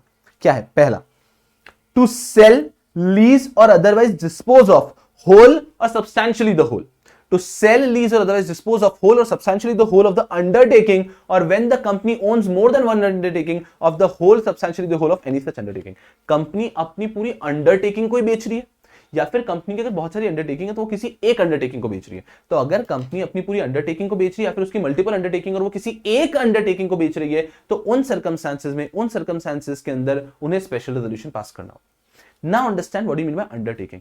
Undertaking पे 20% रूल होता है। What do you mean by 20% rule? 20% rule simply means कि हम किसी भी चीज को अंडरटेकिंग बोलेंगे या नहीं, ये डिपेंड्स कि वो हमारी कंपनी के लिए कितना रेलेवेंट है, कितना सिग्निफिकेंट है। तो अगर हमारी कंपनी के टोटल एसेट्स में से, हमारे नेटवर्थ में से 20% उस अंडरटेकिंग का ही है, 20% उस अंडरटेकिंग का ही है, तो वो हमारे लिए एक उस एंटिटी का ही है, उस एसेट का ही है, तो वो हमारे लिए अंडरटेकिंग हो जाएगी। या फिर हमारी कंपनी की टोटल इनकम है, उसमें से 20% इनकम उस एसेट से ही आ रही है, उस बिजनेस यूनिट से ही आ रही है, तो वो हमारे लिए अंडरटेकिंग हो जाएगी। तो अंडरटेकिंग कैसे मानी जाती है? विद द 20% रूल, कि या तो हमारे टोटल नेटवर्थ का 20% वहां पे इन्वेस्टेड है, या फिर हमारी जो कंपनी की टोटल इनकम है उसमें से 20% इनकम वहीं से आ रही है, तो उसे हम एक अंडरटेकिंग बोलते हैं, उसे हम एक अंडरटेकिंग बोलते हैं, सिंपल। तो अगर एक कंपनी अपनी पूरी एक अंडरटेकिंग को बेच रही है, राइट, तो उस केस में स्पेशल रेजोल्यूशन पास करना इंपॉर्टेंट है। तो कंपनी के एसेट्स है बहुत सारे, एक छोटी मोटी फैक्ट्री को बेच रही है तो जरूरी नहीं है, लेकिन अगर ऐसे यूनिट को बेच रही है जहां पे उनका 20% इन्वेस्टमेंट वहीं पर है, राइट, या फिर कंपनी की इनकम का 20% इनकम वहीं से आ रहा है, तो वो एक अंडरटेकिंग होगा, उसके लिए हमें स्पेशल रेजोल्यूशन पास करना होगा। क्लियर है? क्लियर है? तो सब्सटैंशियल का मतलब 20% होता है, सब्सटैंशियल का मतलब भी 20% होता है कि हम अगर किसी अंडरटेकिंग का सिर्फ 20% बेच रहे हैं, सब्सटैंशियली आप किसी अंडरटेकिंग को बेच रहे हो तो भी स्पेशल रेजोल्यूशन आपको लेना होगा। Substantial also means 20%। So the first point is to sell और lease or otherwise dispose of, to sell और lease or otherwise dispose of the whole or substantially the whole of an undertaking. If the company is more than one undertaking, then any one of the undertaking. यहां पे ध्यान रखना 20% rule. 20% rule is the extra point here. चल, उसके बाद में आते हैं B, to invest otherwise in such securities the amount received because of any merger or acquisition, कि कंपनी का मर्जर एक्विजिशन हुआ है और वहां से जो पैसा आया वो अगर ट्रस्ट में इन्वेस्ट कर रहे हैं तो स्पेशल रेजोल्यूशन लेने की आवश्यकता नहीं है। वो अगर ट्रस्ट में इन्वेस्ट कर रहे हैं तो स्पेशल रेजोल्यूशन लेने की जरूरत नहीं है। But if at all we are investing the money otherwise in trust which we have received through merger or amalgamation. Why? Because merger or amalgamation में generally जो पैसा मिलता है बहुत ज्यादा क्वांटम में मिलता है। So if we have received any money because of compensation out of a merger or amalgamation, then that money has to be invested in trust. If you're not investing in trust, you're investing somewhere else, it is allowed, but for that you have to take a special resolution from shareholder. So if you're investing otherwise in trust, the money received because of merger or amalgamation. C, to borrow money. अगर कभी भी पैसा बोरो किया जा रहा है तो who has the right to borrow money? Board of directors. But if the money borrowed is exceeding with the existing borrowing, आपकी total borrowing exceed हो जाता है, your paid up capital, free reserves and security premium, तो you have to take special resolution. वापस बोलता हूं एक बार, हमारी कंपनी का paid up capital, free reserves और सिक्योरिटी प्रीमियम, ये तीनों को मिला के हो रहे हैं 100 करोड़। पेड अप कैपिटल है 50 करोड़, फ्री रिजर्व से 30 करोड़, सिक्योरिटी प्रीमियम है 20 करोड़, तो कुल मिला के 100 करोड़ हो रहा है। हमारी कंपनी की ऑलरेडी बोरिंग हो चुकी है कितने की? 70 करोड़ की। 70 करोड़ की बोरिंग हो चुकी है। अब हमारी कंपनी अगर 25 करोड़ 30 करोड़ तक की बोरिंग कर रहा है, so then it is within the limit. What is the limit of borrowing? The limit of borrowing is the aggregate of paid up capital, free reserves and security premium. अगर वहां तक ही हमारी total boring है तो special resolution की requirement नहीं है। But if the boring along with the existing borrowing exceeds paid up capital, free reserves and security premium, then you have to pass a special resolution. सुनना ध्यान से गधों, मैं यहां पे आप इसको 186 से कंफ्यूज मत करना। 186 में कंपनी लोन दे रही है, ठीक है, यहां पे कंपनी बोरो कर रही है, तो बोरोइंग की लिमिट कितनी है? Paid up capital, free reserves and securities premium, उससे ज्यादा अगर आप बोरो करना चाहते हैं then you to take special resolution, otherwise board के पास पावर है। And it excludes temporary loan, temporary loan को एक्सक्लूड करते हैं apart from temporary loan. Temporary loan मतलब those loan which are repayable in 6 months, जो 6 महीने में रिपेबल लोन है उनको टेम्पररी लोन बोलते हैं, उनको एक्सक्लूड करके। So to borrow money you to pass special resolution where the money to be borrowed along with the already borrowed money will exceed aggregate of its paid up capital, free reserves and securities premium to borrow money।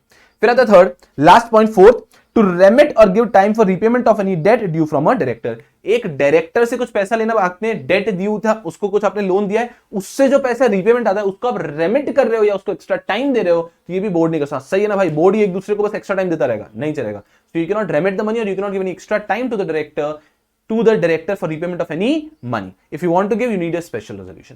तो ये 4 points क्या है, ये 4 कोई बहुत important points नहीं, but these are points which you have to clearly understand. These are the 4 points which are the restriction on power of the board. So in section 179 what we have read, in 179 we have read the power of the board. So 179 talks about power of the board, कि ये board के powers हैं।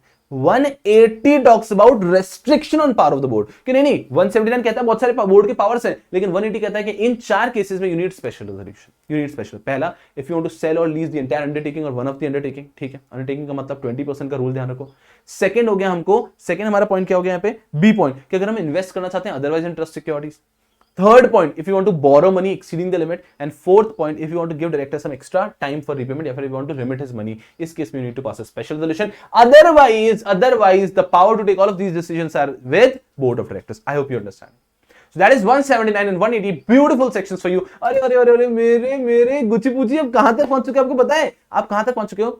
173, 174, 175, 176 पहला set हो गया। 173, 174, 175, 176 पहला set हो गया। उसके बाद 177, 178 दूसरा सेट हो गया। 179, 80 तीसरा सेट हो गया।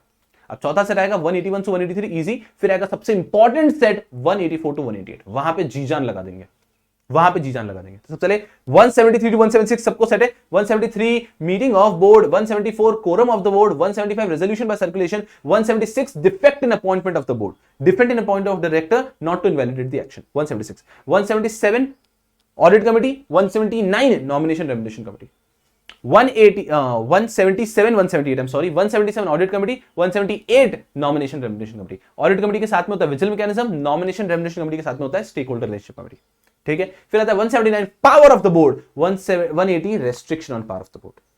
एंड अब हम जा रहे हैं to all of your favourite sections, easy sections, 181, 182, 183 contribution, 181, 182, 183 contribution बहुत इजीली हो जाएगा, कोई परेशानी की बात नहीं है। ये 3 सेक्शन है कंट्रीब्यूशन के। 181 talks about contribution to bona fide charitable fund, contribution to bona fide charitable fund, कि कोई भी कंपनी अगर किसी भी बोनाफाइड चैरिटेबल ट्रस्ट को फंड को पैसा देना चाहती है, मतलब कोई भी आप डोनेशन देना चाहते हैं आप कर सकते हैं, अगर आपका डोनेशन हो रहा है up to 5% of average net profit of preceding 3 years। अगर आपका डोनेशन हो रहा है, आपका कंट्रीब्यूशन है up to 5% of your average net profit of preceding 3 years, then board can authorise, you can do it by board resolution.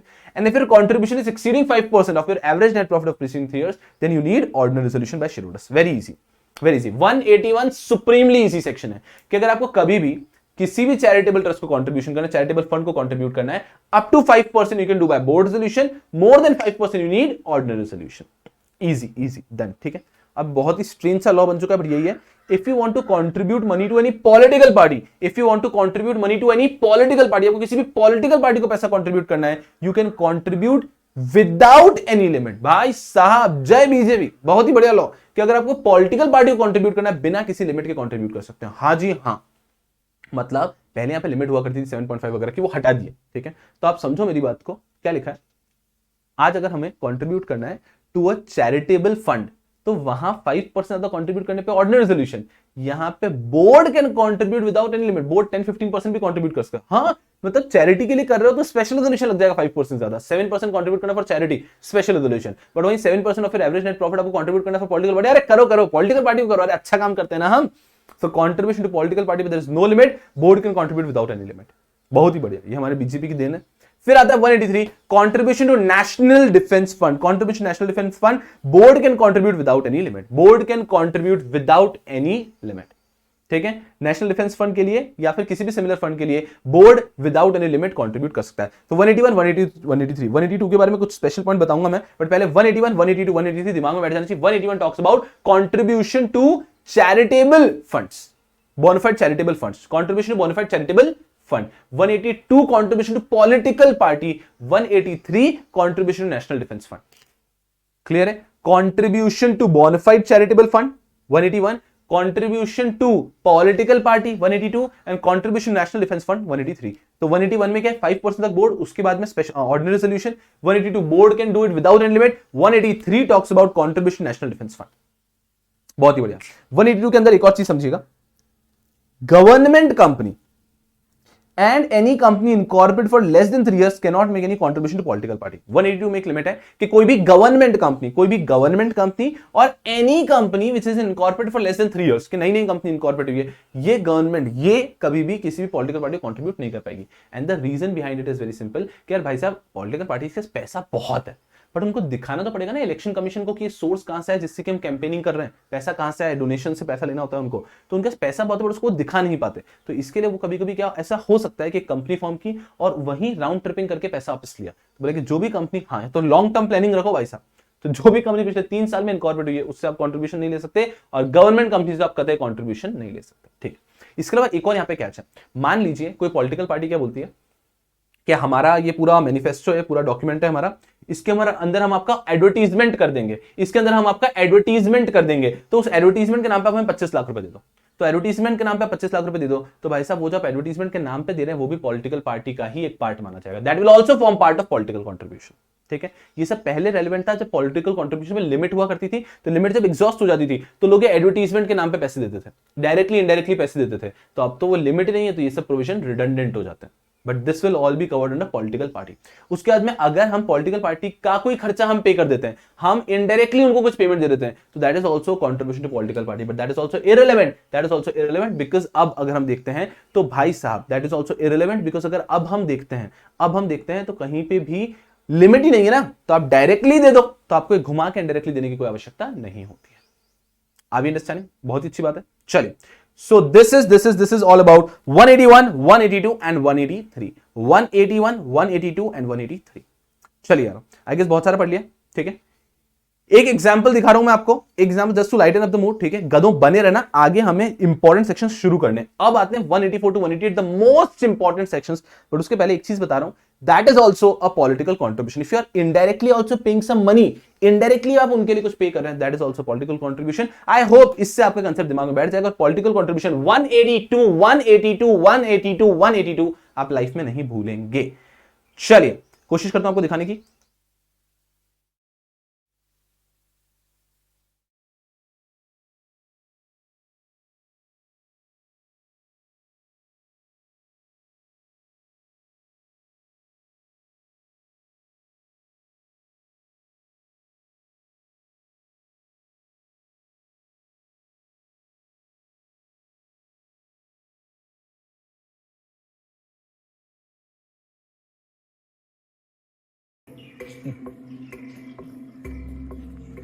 अरे आओ सत्या। ये पोस्टर देख लीजिए यादव जी, प्रचार के लिए छपवाएं।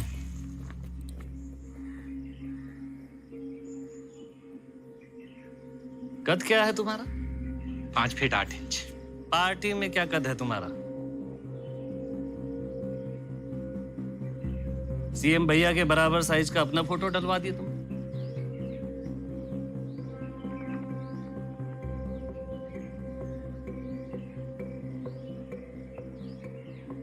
चेंज करवा देंगे। कितने हैं? 20,000 है यादव जी।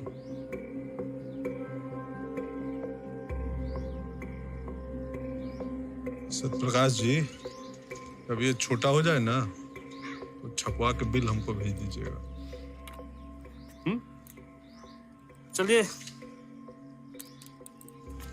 प्रणाम। जेपी यादव जिंदाबाद, जेपी यादव जिंदाबाद, जेपी यादव जिंदाबाद। हमारा नेता कैसा हो?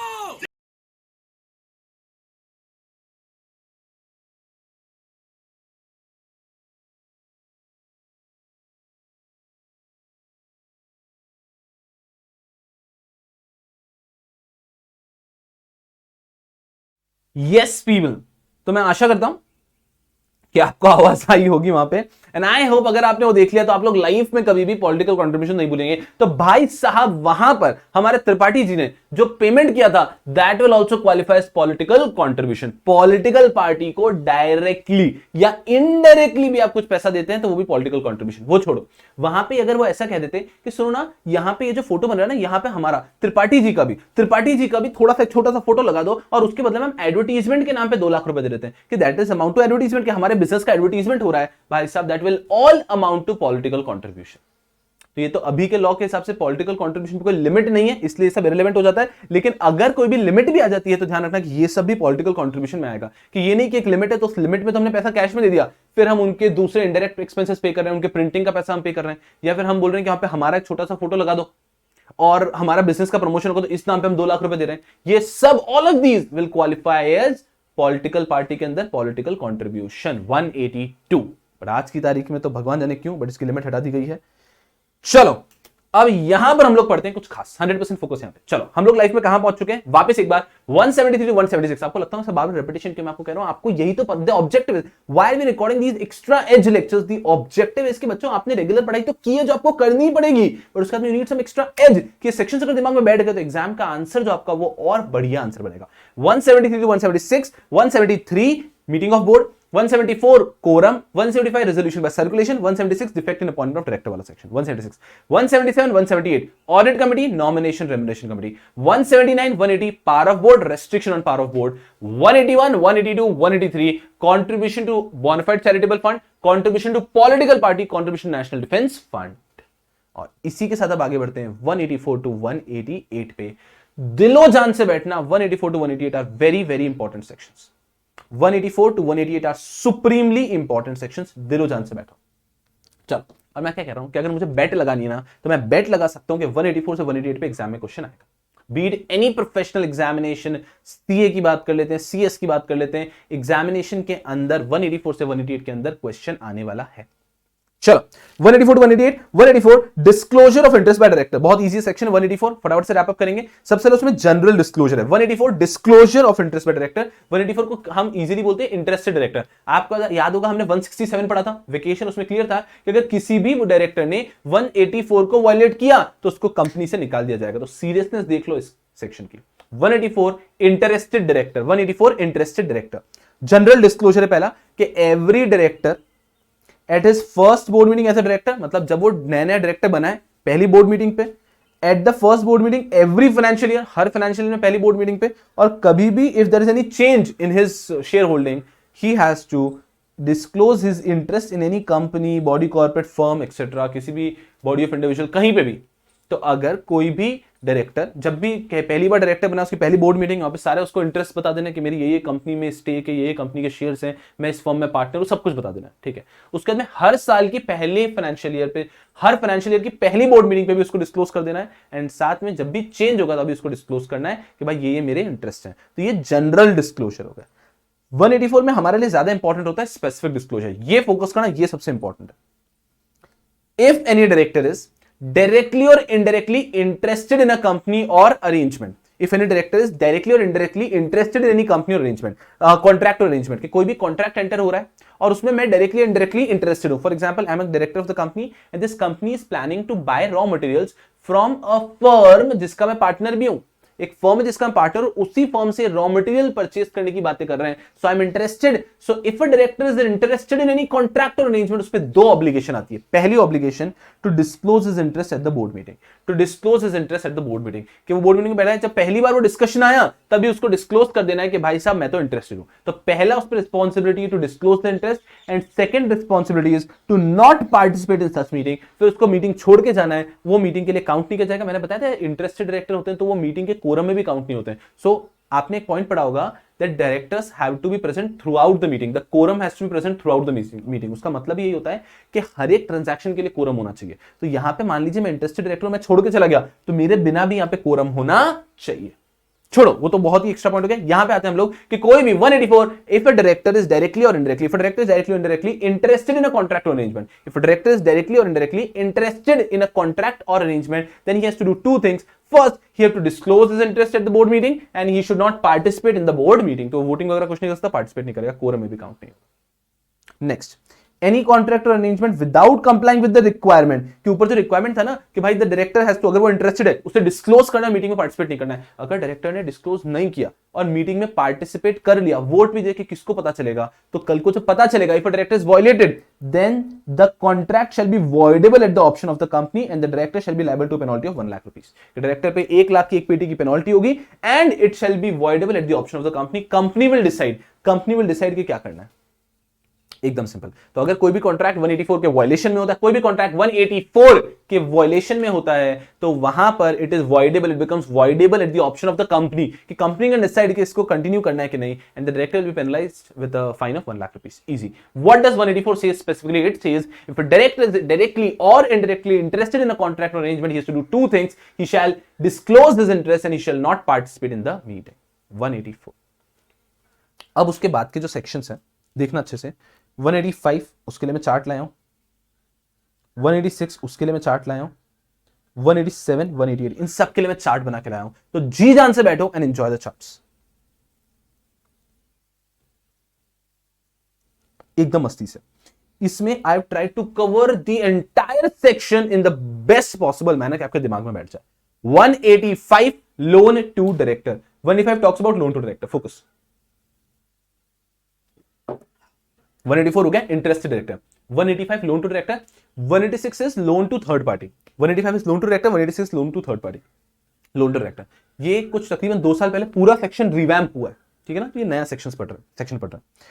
Loan to director covers company giving any loan, guarantee और सिक्योरिटी फॉर एनी डायरेक्टर और any person in whom director is interested.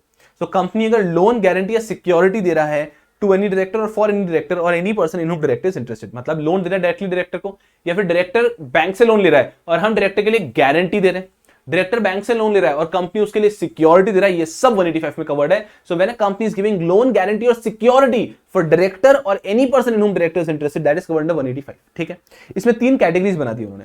3 category ऐसी बनी है कि सबसे पहला है प्रोहिबिटेड कैटेगरी, कि इस प्रोहिबिटेड कैटेगरी में तो किसी भी हालत में you can not give loan to a director. Prohibited category में आ गए तो आप डायरेक्टर को लोन दे ही नहीं सकते, बात खत्म हो गया। प्रोहिबिटेड कैटेगरी में आप डायरेक्टर को लोन दे ही नहीं सकते, प्रोहिबिटेड कैटेगरी में आप डायरेक्टर को लोन दे ही नहीं सकते। क्या लिखा है यहां पे? Prohibited category says talks about loan guarantee और security, loan guarantee और security to डायरेक्टर और हिज पार्टनर और रिलेटिव। क्या आप एक डायरेक्टर को लोन दे ही नहीं सकते, उसके पार्टनर रिलेटिव को लोन दे ही नहीं सकते, प्रोहिबिटेड कैटेगरी है। तो लोन आगे पढ़ेंगे तो समझ में आएगा किन कंडीशंस में अलाउड है। तो प्रोहिबिटेड क्या, आप जनरली किसी भी डायरेक्टर या उसके रिलेटिव या पार्टनर को लोन, गारंटी, सिक्योरिटी नहीं दे सकते। Next, a firm in which such director relative is a partner, कोई भी एक ऐसी फर्म जहां पे हमारा डायरेक्टर या उसका रिलेटिव पार्टनर है, ऐसी फर्म को भी हम लोन, गारंटी, सिक्योरिटी नहीं दे सकते। फर्म के लिए भी गारंटी, सिक्योरिटी नहीं दे सकते और फर्म को लोन भी नहीं दे सकते। To the holding company of the company, हमारी कंपनी की होल्डिंग कंपनी को भी हम लोन नहीं दे सकते। सिंपल, कि हमारी कंपनी की होल्डिंग कंपनी को भी हम लोन नहीं दे सकते। इजी। ओके, तो लोन, गारंटी और सिक्योरिटी टू डायरेक्टर और his relative, to any firm in which director और रिलेटिव इज अ पार्टनर। ये 2 पॉइंट ध्यान रखना। अब सुना, कंडीशनली दे सकते हो। कंडीशनल मतलब क्या? लोन, गारंटी और security to any person in whom the director is interested, किसी भी व्यक्ति को जो इस प्रोहिबिटेड कैटेगरी में कवर नहीं हुआ, जो इस प्रोहिबिटेड कैटेगरी में कवर नहीं हुआ, उसे आप लोन दे सकते हो। Other than prohibited category, conditions, company has to pass a special resolution. If the borrower is a company then the loan should be utilised for its principal business activity only. Simple. क्या कह रहा है, सुनो मेरी बात। Conditional क्या कह रहा है कि जो भी ऐसा व्यक्ति है जो डायरेक्टर या डायरेक्टर में इंटरेस्टेड है लेकिन प्रोहिबिटेड कैटेगरी में कवर नहीं हुआ, उससे आप लोन दे सकते हो by passing a special resolution. तो ये हो गया कंडीशनल। कंडीशनल में क्या है, स्पेशल रेजोल्यूशन पास करके आप लोन दे सकते हो to anyone who is not covered under the prohibited category. Prohibited category में पहले 2 पॉइंट याद होने चाहिए। क्या कवर हो गए? पहला, डायरेक्टर और हिज पार्टनर और रिलेटिव, कि डायरेक्टर को लोन नहीं दे सकते, उसके पार्टनर को लोन नहीं दे सकते, उसके रिलेटिव। पार्टनर मतलब बिजनेस पार्टनर, फर्म में पार्टनर है, तो डायरेक्टर को, डायरेक्टर के पार्टनर को या उसके रिलेटिव को लोन नहीं दे सकते। फिर कोई भी फर्म जहां पे डायरेक्टर है उसका रिलेटिव पार्टनर है, वहां पे फर्म को भी लोन नहीं दे सकते। इजी। इनको छोड़ के अगर आप किसी भी डायरेक्टर या उसके इंटरेस्टेड पर्सन को आप लोन देना, मतलब डायरेक्टर को दे नहीं सकते, एनी पर्सन इन हुम डायरेक्टर्स इंटरेस्ट को लोन देना चाहते हो दे सकते हो by passing a special resolution. And अगर आप कंपनी को लोन दे रहे हो तो it has to be used for its principal business activity. ये ठीक है। एग्जम्प्टेड कैटेगरी देखो ध्यान से, कि इस केस में आप मस्ती से दो लोन, कोई परेशानी नहीं। Exempted category, you can give loan to managing director, whole time director as a part of service condition, as a part of service condition आप लोन दे सकते हैं उनको, कोई परेशानी नहीं है। सर्विस कंडीशन मतलब सब एम्प्लॉइज को एक सेम फैसिलिटी दी ना, हमने उनको कॉन्ट्रैक्ट ऑफ सर्विस में लिखा है कि इतने इतने अमाउंट का आप लोन ले सकते हैं, तो उनको दिया सकता है। So loan to managing director, whole time director as a part of service condition allowed. Second, loan by companies in their ordinary course of business. भाई हमारी बैंकिंग कंपनी है, हमारी एनबीएफसी है, हमारा धंधा ही लोन देना है, तो हम तो लोन देंगे ना। हमारे डायरेक्टर कहीं और से लोन लेंगे, अच्छा थोड़ी लगता है, तो हम डायरेक्टर वगैरह को भी लोन ले सकते हैं। तो पहला हो गया loan to managing director, whole time director as a part of their service condition. The second is loan by companies in their ordinary course of business. And third, जो फर्स्ट प्रोहिबिटेड पॉइंट पड़ा था ना कि कोई भी company अपनी holding company को loan नहीं दे सकती है, उसी के यहां पे एक एग्जम्प्टेड कैटेगरी भी की है, loan guarantee security by holding company to its wholly owned subsidiary and guarantee और security by holding company to its subsidiary company with the condition to use it for its principal business activity. So ये समझो, अच्छे से focus करना। इस section का ये aspect आपने एकदम अलग से पढ़ना चाहिए। क्या एस्पेक्ट? फोकस करना, फोकस करना। 185 बहुत बेहतरीन तरीके से दिल में उतर जाएगा। This is a prohibited thing and this is N exempted thing. तो इसको पहले अलग से पढ़ो, ये प्रोहिबिटेड और एग्जम्प्टेड को अलग से पढ़ो, और फिर बचा हुआ पार्ट प्रोहिबिटेड और एग्जम्प्टेड अलग से पढ़ो। तो फिर ये प्रोहिबिटेड, ये कंडीशनल और ये एग्जम्प्टेड अलग से पढ़ो, then it will make sense. चलो सबसे पहले हम रेड वाले पार्ट को रैप अप करते हैं। रेड वाला क्या कहता है कि कोई भी कंपनी अपने डायरेक्टर को या उसके पार्टनर को या उसके रिलेटिव को लोन नहीं दे सकती है, या कोई भी एक फर्म जहां पे डायरेक्टर या उसका रिलेटिव पार्टनर है उस फर्म को लोन नहीं दे सकती। Thumbs up. Next comes conditional. अगर कोई प्रोहिबिटेड में कवर नहीं होता है तो उसे लोन दिया सकता है, in any person in whom director is interested, उसको लोन दिया जा सकता है bye passing a special resolution, ठीक है। But if it is a company तो उसको प्रिंसिपल बिजनेस एक्टिविटी के लिए यूज करना है। एग्जम्प्टेड कैटेगरी कि कोई कंपनी अपने managing director, whole time director को लोन देना चाहती है, as a part of service condition दे सकती है। एनी कंपनी इसका ऑर्डिनरी बिजनेस ही लोन देना है वो बिल्कुल दे सकती है। खत्म खत्म खत्म खत्म खत्म। ये हो गया नॉर्मल। अब एक special point with respect to holding subsidiary. तो एक सब्सिडरी कंपनी कभी भी होल्डिंग कंपनी को लोन नहीं दे सकती है, प्रोहिबिटेड में कह दिया कि सब्सिडरी कंपनी कभी भी होल्डिंग कंपनी को लोन नहीं दे सकती है। फिर यहां पे कह दिया बट एक होल्डिंग कंपनी सब्सिडरी कंपनी को लोन दे सकती है, बट एक होल्डिंग कंपनी सब्सिडरी कंपनी को लोन दे सकती है, होली ओन्ड सब्सिडरी कंपनी को लोन दे सकती है, गारंटी सिक्योरिटी उसके लिए दे सकती है, बट एक कंडीशन है वो अपने प्रिंसिपल बिजनेस एक्टिविटी के लिए यूज करेगी। अब एक बच्चों के दिमाग में डाउट आ रहा होगा कि सर हमें यह समझ में नहीं आ रहा कि लोन टू डायरेक्टर के सेक्शन में होल्डिंग सब्सिडरी कैसे आ गया। अरे कॉमन डायरेक्टर हो सकता है ना, तो डायरेक्टर इंटरेस्टेड हो जाता है ना, फिर वहां पे डायरेक्टर तो आ गया कि भाई दोनों के कॉमन डायरेक्टर या कोई भी रिलेशन है। तो यहां पे ध्यान रखना है कि ये भी पार्ट इस सेक्शन के अंदर कवर्ड है। When a holding company wants to give loan to subsidiary it is exempted, but when a subsidiary company wants to give loan to the holding company this is prohibited। और इसका logic आपको उस section में मिलेगा, अगर आपको याद होगा तो who can become member के अंदर भी आप पढ़ते हैं that holding can acquire shares in their subsidiary but a subsidiary cannot acquire shares in holding company। Round tripping of money आ जाएगा ना, वापस पैसा घूम के आ जाएगा। That is 185। वापस एक बार लास्ट बोल रहा हूं, दिल में दिमाग बिठा दो अच्छे से, दिलो दिमाग में सेक्शन अच्छे से बैठ जाना चाहिए। 185 लोन टू डायरेक्टर। कंपनी कभी भी लोन गारंटी सिक्योरिटी दे रहा है तो director any person in whom director is interested. Very good. इसके अंदर आता है सबसे पहला हमारा exempted prohibited category, conditional category, exempted category. Signal नहीं होता कह रहा हूं रेड ग्रीन ऑरेंज, बस वैसे ही समझो आप। यहां पे तो सबसे रेड कैटेगरी अलाउड ही नहीं है कोई भी कंपनी अपने डायरेक्टर को या उसके रिलेटिव को या पार्टनर को लोन दे, या किसी फर्म को लोन दे, या डायरेक्टर रिलेटिव पार्टनर, अलाउड ही नहीं है। कंडीशनल जो प्रोहिबिटेड में कवर नहीं हुए उनको आप to any person whom director is interested loan दे सकते हो by passing a special resolution. Company है तो प्रिंसिपल बिजनेस एक्टिविटी के लिए यूज करेगी। एग्जम्प्टेड कंपनी के managing director, whole time director को लोन देना चाहता है as a part of service condition. कोई एक कंपनी इसका ऑर्डिनरी बिजनेस है वो लोन देना चाहता है, कोई प्रॉब्लम नहीं है। फिर एक ये हो गया खत्म। फिर आते स्पेशल पॉइंट कि एक सब्सिडरी कंपनी होल्डिंग कंपनी को लोन कभी नहीं दे सकती है। होल्डिंग कंपनी अपनी होली ओन्ड सब्सिडरी को लोन गारंटी सिक्योरिटी दे सकती है, but only with the condition कि उसको अपने प्रिंसिपल बिजनेस एक्टिविटी के लिए यूज करेगी। तिरगड़ता 185। फिर आता है 186। 185 loan to director, loan to director, loan to director. यारो मैंने मेरे दिलो जान से उसको जितना मैं फास्टेस्ट और जितना अच्छे से पढ़ा सकता था मैंने पढ़ा दिया यारो। ऑफ कोर्स अब उसको मैं यहाँ पे अगर हम फुर्सत से रेगुलर बैच की तरह बैठेंगे तो बहुत समय लगता है। तो ऑफ कोर्स हमारा इंटेंशन में उसको फटाफट पढ़ाऊं ताकि आप इन वीडियोस को बार बार देख सकें। 186 subsection 1 loan and investment by company, loan investment by company. तो 186 का सबसेक्शन 1 है, सबसेक्शन 2 है। सबसेक्शन 2 ज्यादा इंपॉर्टेंट है, उसके पहुंचने के पहले 1 खत्म कर लेते हैं। सबसेक्शन 1 इतना सा कहता है company shall not make any investment through more than 2 layers of investment company unless required by law. तो कंपनी कभी भी investment more than 2 layers of investment company नहीं कर सकती। इसका मतलब क्या होता है? इसका मतलब ये होता है कि मान लीजिए हमारी कंपनी है ए limited has invested in B Investment Limited, B Investment Limited has invested in C Investment Limited। ये एक्सेप्टेबिलिटी है, खत्म हो गया यहाँ पे। मतलब आपने इन्वेस्टमेंट किया है in an investment company, that investment company has done investment in another investment company। बस यहां तक अलाउड है इसके बाद में अगर अब ये सी इन्वेस्टमेंट लिमिटेड आगे इन्वेस्ट कर देती है डी इन्वेस्टमेंट लिमिटेड में, तो this is not allowed. So a company in India can not have more than 2 layers of investment company के. हमने इन्वेस्टमेंट को दिया, उसने भी एक और इन्वेस्टमेंट को दिया. अरे यहां पे भी इशू है कि हमने जब एक इन्वेस्टमेंट कंपनी को दिया था तो उसको मार्केट में इन्वेस्ट करना चाहिए ना, वो एक और इन्वेस्टमेंट कंपनी को क्यों दे रही है? अगर जो लोग मार्केट में इन्वेस्ट करते हैं उनको पता फंड ऑफ फंड का कंसेप्ट होता है म्यूचुअल फंड्स में, जो कि इंडिया में बिल्कुल प्रेवलेंट नहीं है. तो उसी की मैं बात कर रहा हूं कि अगर आपने एक इन्वेस्टमेंट कंपनी को पैसा दिया है तो वो एक और इन्वेस्टमेंट कंपनी को दे रही है, तो ये भी क्वेश्चनेबल है, बट लीगली अलाउ किया है. लेकिन वो एक और इन्वेस्टमेंट कंपनी को देगी तो ये तो लीगली अलाउड ही नहीं है, तो लीगली अलाउड ही नहीं. So you cannot have more than 2 layers of investment company in India. You can give money to an investment company that can further invest in another investment company, but they cannot further invest in another investment company. That is for sure. Okay. So company shall not make investment more than 2 layers of investment company. 186 does not stop a company in India to acquire any company outside India if such foreign company has investment subsidiary beyond 2 layers as per the laws of that country. अब ये क्या कह रहे हैं? मान लो ये एक है A Limited. Understand very carefully. India में A Limited इन्वेस्ट कर रहा है B Limited Indonesia, B investment limited, B investment limited, C investment limited, C investment limited, D investment limited, D investment limited, E investment limited. लेकिन ये Indonesia के laws allow कर रहे हैं तो कोई प्रॉब्लम नहीं है. सो if at all an Indian company is investing in a foreign company और वो मोर देन 2 लेयर्स में जा रहा है और उस लॉ के उस कंट्री के लॉज अलाउ कर रहे हैं तो कोई परेशानी नहीं है. लेकिन इंडिया में तो it is not allowed. So India में you can not invest in more than 2 layers of investment company. That is 186 subsection 1. That is pretty easy. Everyone was well aware. 186(2) is very important और इसमें examination के अंदर कभी-कभी numericals भी आ जाता है. 186(2) is very important. इस पे एग्जामिनेशन में कभी-कभी न्यूमेरिकल क्वेश्चन आ जाता है. सर कंपनी लॉ में न्यूमेरिकल क्वेश्चन? जी हां, जी हां, जी हां, जी हां. चलो 186 सबसेक्शन 2. 100% फोकस यहां पे.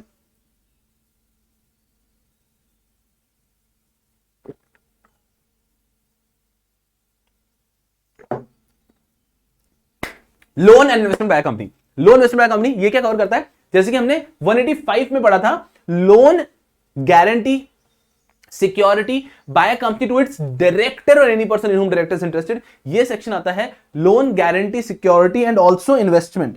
इन्वेस्टमेंट भी कवर कर लिया. Loan guarantee security and also investment to any person. 185 talks about director only. अरे पहले तो पूरा ही प्रोहिबिटेड था, अब तो फिर भी थोड़ा रिलैक्स है 185. चलो छोड़ो. 185 talks about company giving loan guarantee security to director or any person in whom director is interested. This section 186 talks about company giving loan guarantee security or company investing its money in any person, any company. ठीक है, समझना 186 क्या कि company किसी को भी loan guarantee security या invest कर रहा है 186 में कवर्ड है. 186 में सबसे पहले आपको लिमिट पढ़नी होगी, बाकी सब छोड़ो. क्या कहता है 186? There is some limit under 186. What is the limit? The limit under 186 is 60% of its paid up share capital free reserves and securities premium.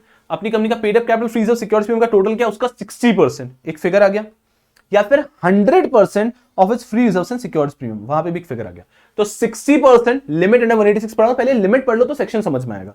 Limit under 186 is if it is 60% of paid up capital free reserves and securities premium, ये का amount आया, and 100% of free reserves and securities premium, ये का amount आया. Second case में paid up capital नहीं है.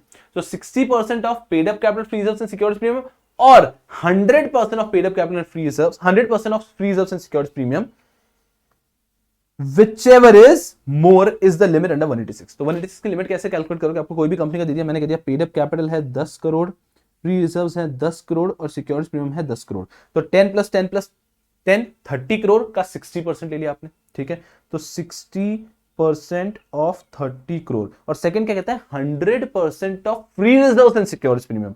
तो 100% ऑफ 20 करोड़. तो आप इस तरह से इसको कैलकुलेट करोगे तो 100% ऑफ 20 करोड़ आ गया आपका 20 करोड़ और 60% 30 करोड़. आई गेस 18 करोड़ आ गया, माइट बी रॉन्ग, 18 करोड़ आ गया. इसमें से जो हाईएस्ट है, हायर क्या है इसमें से? 20 करोड़. सो 20 crore becomes the limit. 20 crore becomes the limit under 186. तो सबसे पहले सेक्शन के अंदर आपको लिमिट अंडर 186 कैलकुलेट कर देना चाहिए. ठीक है सर. सर ये लिमिट का मतलब क्या है? सर इतना अलाउड होगा, इससे ज्यादा अलाउड नहीं होगा. नहीं नहीं बेटा, संभालो अपने आप को. लिमिट अंडर 186 कर लिया. Then so if the proposed loan guarantee security or investment, if the proposed loan guarantee security or investment, if the proposed loan guarantee security or investment, if the proposed loan guarantee security or investment, जो भी company loan guarantee security investment करने का सोच रही है, along with the existing loan guarantee secured investment, कि हमारी company ने ऑलरेडी जो लोन गारंटी सिक्योरिटी इन्वेस्टमेंट किया हुआ है और साथ में अब जो लोन गारंटी सिक्योरिटी इन्वेस्टमेंट कर रही है, इनको टोटल करके if it is within the limit और एक्सीडिंग द लिमिट। एग्जांपल, हमारी लिमिट 20 करोड़ आई है, हमारी कंपनी ने ऑलरेडी 10 करोड़ का लोन गारंटी सिक्योरिटी इन्वेस्टमेंट करा हुआ है और अब मैं सिर्फ 5 करोड़ का लोन गारंटी सिक्योरिटी इन्वेस्टमेंट कर रहा हूं, तो it is within the limit ना, 20 करोड़ के अंदर है। वही कंपनी ने ऑलरेडी 10 करोड़ का किया था और अब मैं 15 करोड़ का करने की कोशिश कर रहा हूं, तो 25 हो जाएगा, it is exceeding the limit. So you have to see the existing loan guarantee security investment and जो ये प्रपोज कर रहा हूं, ये सब मिला के लिमिट के अंदर है या नहीं। आप न्यूमेरिकल देखेंगे, आपको न्यूमेरिकल आराम से मिलेंगे। Okay, you have to check whether it is within the limit और it is exceeding the limit. Okay, if it is within the limit तो कोई इशू नहीं है। The requirement is simple board resolution. Prior approval of PFI भी questionable है, चाहिए तो ठीक, नहीं तो फिर लिया तो अच्छी बात है, मतलब सजेस्टेड है, समझो। Prior approval of PFI simply suggested here, यहां पे इट बिकम्स मैंडेटरी। ठीक है, चलो छोड़ो, सिंपल। विद इन 186, अगर मैं बताऊं अगर लिमिट के अंदर है, so you have to just take approval of board, but that approval has to be unanimous. तो अगर आप कभी भी 186 के अंदर इन्वेस्ट करना चाहते हैं with in the limit, it can be done merely bye board resolution, सिर्फ बोर्ड रेजोल्यूशन से उसके बाद यूनानिमस बोर्ड रेजोल्यूशन से होगा। ठीक है, बट अगर लिमिट से ज्यादा है, 186 की लिमिट से ज्यादा आप इन्वेस्ट कर रहे हैं, then you need the requirement is board resolution and prior approval of PFI mandatory plus special resolution. तो अगर मैं आसान कर दूं आपके लिए, तो सबसे पहले आपको स्टेप 1 लिमिट कैलकुलेट करनी है, फिर आपको देखना है कि एग्जिस्टिंग लोन गारंटी सिक्योरिटी और ये जो propose loan guarantee security investment है, ये सब मिला के विद इन द लिमिट है, exceeding the limit. With in the limit है, बोर्ड रेजोल्यूशन काम हो जाएगा। एक्सीडिंग द लिमिट है तो बोर्ड रेजोल्यूशन के साथ में you need special resolution and prior approval of public financial institution as well. I understand, and this is not applicable on loan guarantee security investment by a company for its wholly owned subsidiary. That's okay.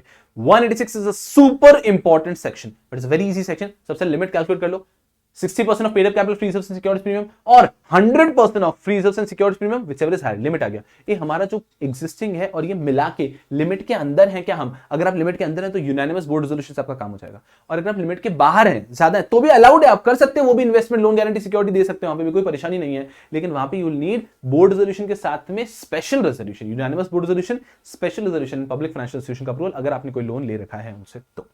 So that is 186 for you people. That is 186 for you people.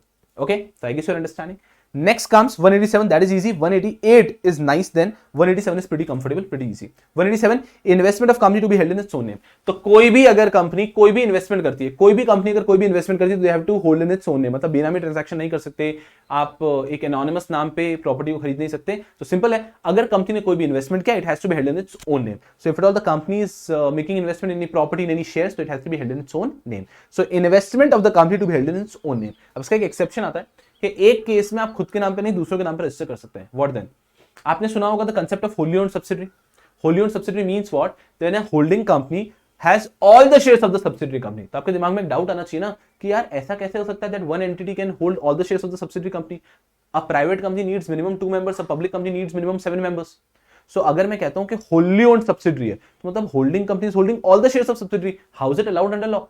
Law तो कहता है ना minimum 2 या minimum 7 member. तो वहां पे क्या होता है, holding company purchases all the shares. अब मान लो पब्लिक कंपनी सब्सिडरी से पब्लिक कंपनी, तो हमने सारे शेयर्स परचेज तो कर लिए, बट सारे शेयर्स हम हमारे नाम पे रजिस्टर नहीं कर सकते बिकॉज कंपनी लॉ कहता है मिनिमम 7 मेंबर्स। तो वहां पे हम क्या करते हैं, हम 99, मान लीजिए 1 लाख शेयर्स है, तो 99,996 शेयर्स खुद के नाम पे, 90 सही है, इतने शेयर्स खुद के नाम पे रजिस्टर कर लेंगे, बचे 6 शेयर्स वो एक एक शेयर किसी और के नाम पे, नॉमिनी के नाम पे रजिस्टर कर देंगे because you need minimum 7 members. तो वहां पे company has purchase all the 1 lakh shares. For example this is A limited, this is B limited. B limited has purchase all the shares of A limited, that is 1 lakh shares. तो ये Holi owned subsidiary हो गया।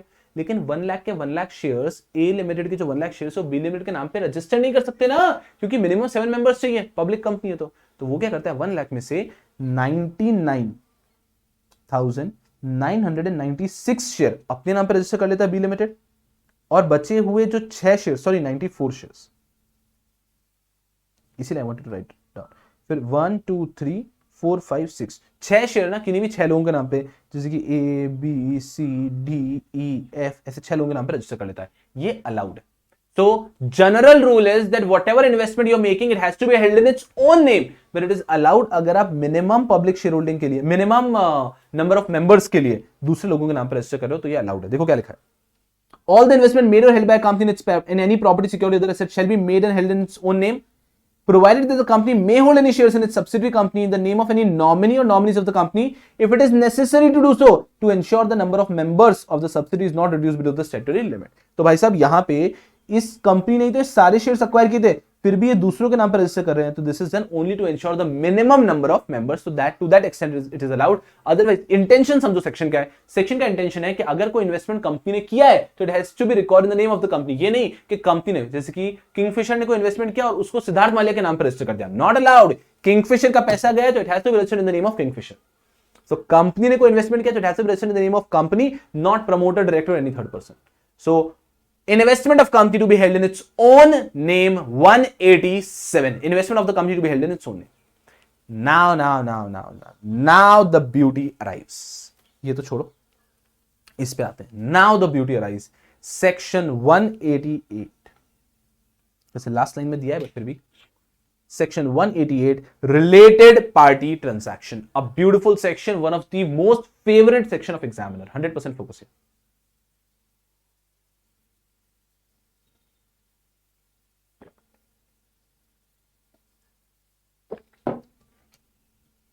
related party transaction. What does it say?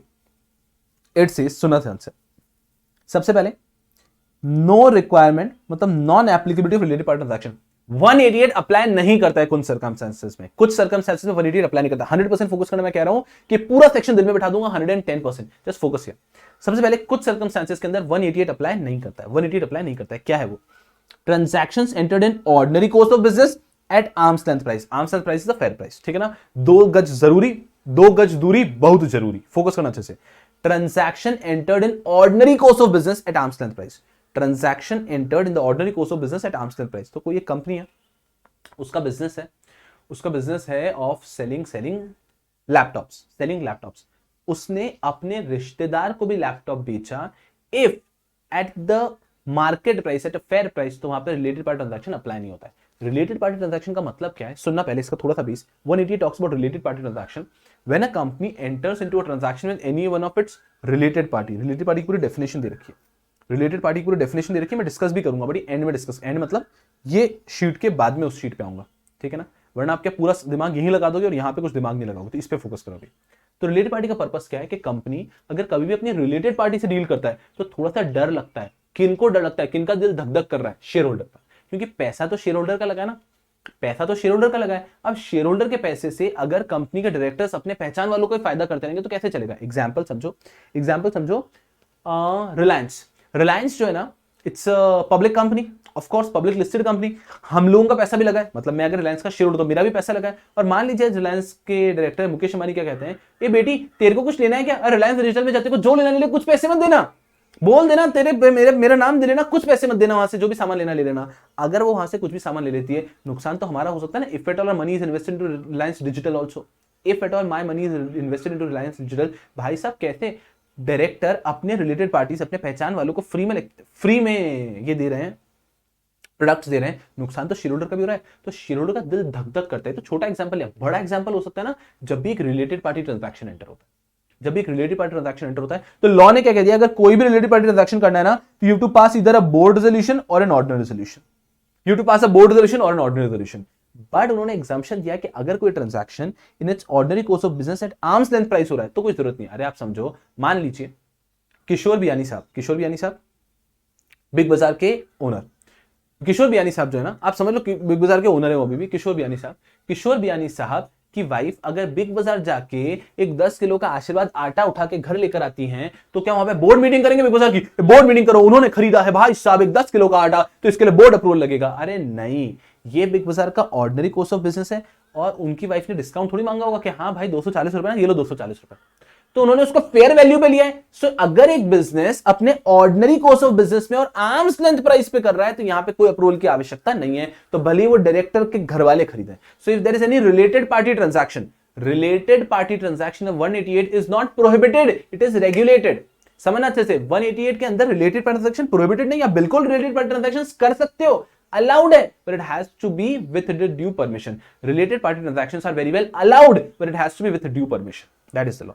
तो सबसे पहली चीज तो भाई परमिशन की जरूरत ही नहीं है। अगर आप ऑर्डिनरी कॉस्ट ऑफ बिजनेस पर कर रहे हैं and most important arms length price पे कर रहे हैं, फेयर प्राइस पे कर रहे हैं, अगर जिस प्राइस में बाकियों को अवेलेबल है उसी प्राइस में डायरेक्टर के रिश्तेदारों को भी अवेलेबल हो रहा है, तो हमें प्रॉब्लम थोड़ी ना है कुछ। So if at all you are doing this in the ordinary business at an arm's length price, तो वहां पे आपको कोई भी अप्रूवल की आवश्यकता नहीं। मैं थोड़ा बह गया यहाँ पे, बस थोड़ा स्पीड बढ़ाते हैं पर लोग एकदम सिंपल तरीके से। तो रिलेटेड पार्टी ट्रांजैक्शन क्या कहता है? सिंपल, सबसे पहली चीज exempted category. If a company is making any related party transaction in its ordinary course of business at arm's length price, तो वो exempted है। फिर अगर कभी भी अगर रिलेटेड पार्टी ट्रांजैक्शन कोई भी करें तो बोर्ड रेजोल्यूशन करने की जरूरत है। रिलेटेड पार्टी ट्रांजैक्शन किसी को भी हो सकता है, cell purchase of any goods और मटेरियल हो सकता है, सेलिंग और डिस्पोजिंग ऑफ एनी प्रॉपर्टी हो सकता है, लीजिंग ऑफ एनी प्रॉपर्टी हो सकता है, अवेलिंग रेंडरिंग एनी सर्विस हो सकता है, appointment of any person for purchase sale of goods हो सकता है। Such related parties appointment to any office, हमारे ऑफिस में कोई अपॉइंट हो सकता है मैनेजर डायरेक्टर की पोजीशन पे, या फिर अंडरराइटर अपॉइंट कर सकते हो। अंडरराइटर बोलो, रिलेटेड पार्टी को एक ऑफिस में या प्लेस ऑफ प्रॉफिट में अपॉइंट करना हो गया, अपॉइंटमेंट ऑफ एजेंट हो गया, सर्विस देना हो गया, जैसे कि गुड्स परचेज सेल हो गया था वैसे सर्विस का लेना देना हो गया, लीजिंग ऑफ प्रॉपर्टी को, सेलिंग और otherwise dispose of any property. तो हम अगर ये किसी भी रिलेटेड पार्टी के साथ ट्रांजैक्शन करें, रिलेटेड पार्टी की पूरी डेफिनेशन दी है यहाँ पे, जैसे कि मैंने कहा कि डायरेक्टर, उसके रिलेटेड केएमपी वगैरह, ये सब रिलेटेड पार्टी है। तो अगर आप अपने रिलेटेड पार्टी के साथ में इनमें से कोई भी ट्रांजैक्शन कर रहे हैं तो उसके लिए बोर्ड रेजोल्यूशन चाहिए, और वहां पे interested person can not vote. Of course director जो इंटरेस्टेड है वो वोट नहीं कर पाएगा, सिंपल सी बात है। सो understand very carefully. 184 188 goes hand in hand, right? 184 interested director, 188 related party transaction, देखो हैंड इन हैंड। तो सबसे पहला पॉइंट क्या हो गया? सिंपल, कि अगर एग्जम्प्टेड कैटेगरी में आता है तो आप करो मस्ती से, लेकिन अगर आप कोई ऐसी चीज करो जो एग्जम्प्टेड कैटेगरी में नहीं आ रहा है, परचेज सेल ऑफ गुड्स आ रहा है, उसके बाद में आप उसको फेयर प्राइस पे नहीं कर रहे हैं फॉर एग्जांपल, तो आप इनमें से कोई भी चीज कर रहे हो, you need to take a board resolution. But if at all there are specified transactions, there are certain specified transactions, बताऊंगा कौन कौन से स्पेसिफाइड होता है, ये सब स्पेसिफाइड है। If there are specified transactions then you have to pass a ordinary resolution. तो related party transaction is a very easy section. Section 188 regulates related party transaction. It does not prohibit related party transaction. It regulates related party transaction. Section 188 regulates related party transaction. What does it say? It simply says कि for any transaction you are entering into a related party, if it is not covered under the exemption, अगर आप ordinary course of business plus arm's length price करो तो कोई approval नहीं चाहिए। But if at all it is not covered under the exemption, it is a normal transaction, then you need to take a board resolution. Board resolution लेकर आप related party transaction कर सकते हैं, कोई परेशानी की बात नहीं। But if at all it is one among the specified transaction, then you have to take ordinary resolution. Specified transaction का मतलब ही क्या है मैं बताता हूं। इन्हीं केस में एक लिमिट से ज्यादा हो जाएगा तो वो specified transaction. Are you understand? अगर आप एक लिमिट में करते हो तो वो ऑर्डिनरी ट्रांजैक्शन आता है, बट अगर एक अमाउंट, एक स्पेसिफाइड अमाउंट से ज्यादा करते हो तो उसे स्पेसिफाइड ट्रांजैक्शन कहते हैं। तो रिलेटेड पार्टी ट्रांजैक्शन आपने क्या समझा अभी तक? Related party transaction simply means when a company is entering into a transaction with a related party. What is related party? We are yet to read it, but you must have of course read it earlier. So what is related party? What is related party? We are yet to read it. But if at all a company enters into any transaction with any one of the related party, that is a related party transaction. If that is in the ordinary course of business at the arm's length price, no approval required. If it is a normal transaction, ordinary resolution. If it is a specified transaction, ordinary resolution. If it is a normal transaction, board resolution. If it is a normal transaction, board resolution. If it is a specified transaction, ordinary resolution. So now the question comes, what is the specified transaction? समझना अच्छे से। ये सभी आप देखोगे तो normal transaction में लिखे थे, इन सब के लिए बोर्ड रेजोल्यूशन है, बट अगर ये इस लिमिट से ज्यादा हो जाते हैं तो इनके लिए ऑर्डिनरी रेजोल्यूशन आ जाता है। आई होप यू अंडरस्टैंड कि भाई साहब वही ट्रांजैक्शन है जो वहां पे लिखे हुए थे ना पिछले पेज पे, वही यहां पे भी लिखा है, जो यहां पे लिखा था यही यहां पर भी लिखे हैं। तो अगर ये लिमिट के अंदर है तो ऑर्डिनरी ट्रांजैक्शन है बोर्ड रेजोल्यूशन, बट अगर वो लिमिट से ज्यादा है तो उसके लिए चाहिएगा आपको ऑर्डिनरी रेजोल्यूशन। मतलब क्या? If you are making any transaction for sale, purchase और supply of any goods, board resolution. But if the sale, purchase, supply of any goods is 10% of the turnover of the company or rupees 100 crore, whichever is lower, तो अगर इस limit को exceed कर लेता है तो आपको ऑर्डिनरी रेजोल्यूशन पास करने होंगे। आई होप यू अंडरस्टैंडिंग कि अगर आप नॉर्मल गुड्स का बाय सेल का ट्रांजैक्शन कर रहे हो बोर्ड रेजोल्यूशन हो जाएगा, लेकिन गुड्स और बाय सेल का ट्रांजैक्शन का जो अमाउंट है वो 10% of the turnover of the company और 100 करोड़, व्हिचएवर इज लोअर, इससे ज्यादा है। 10% टर्नओवर ऑफ द कंपनी, हमारी कंपनी का टर्नओवर है 500 करोड़, उसका 10% का 50 करोड़ और 100 crore whichever is lower 50 crore.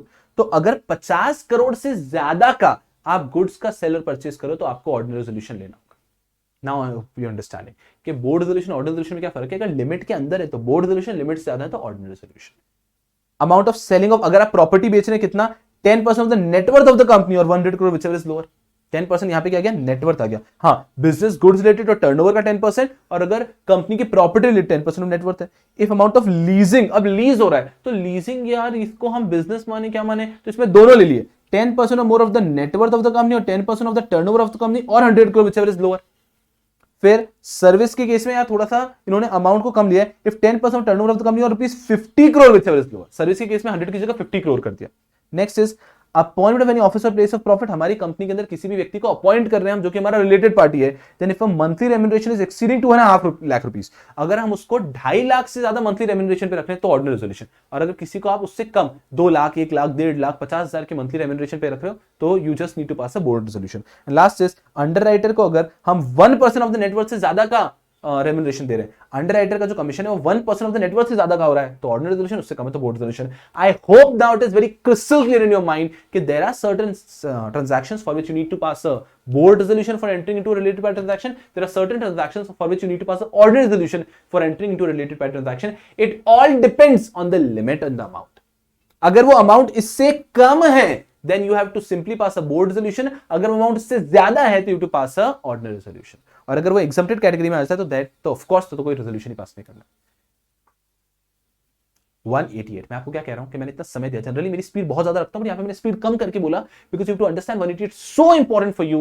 184, 185, 186, 187, 188, 184, 185, 186, 187, 188 कंठस्थ होने चाहिए। तो मैं आपको ये बताता हूं डेफिनेशन ऑफ रिलेटेड पार्टी, कंठस्थ होने चाहिए, मैं क्या आपको कह रहा हूं, फोकस करना। 184 interested director, 185 loan to director, 186 loan to any other person, loan guarantee security investment into any third party, 187 investment to be held in its own name, 188 related party transaction. मैं आपको क्या कह रहा हूं, अगर ये कंठस्थ है तो ही आप आगे बढ़ पाओगे। एंड मैं आपको ये कह रहा हूं कि ये आपको एग्जाम में लिखने का मौका 100% 110% मिलने वाला है। You going to get, you are 100% certainly going to get a right to write in the examination because examination पे इस पे क्वेश्चन आने ही आना है। 184 interested director, 185 loan to director, 186 loan guarantee security to any third person, 187 investment to be held in its own name, 188 related party transaction। ये 5 का set है, बहुत खास। चल, इसके बाद के सेक्शंस रेलेवेंट नहीं है, हम देखेंगे जरूर बट रेलेवेंट नहीं है। और उसके पहले डेफिनेशन ऑफ रिलेटेड पार्टी समझना अच्छे से। Related party with reference to company means a director और रिलेटिव। कहने का मतलब क्या है, इसको याद करने का सिंपल तरीका है,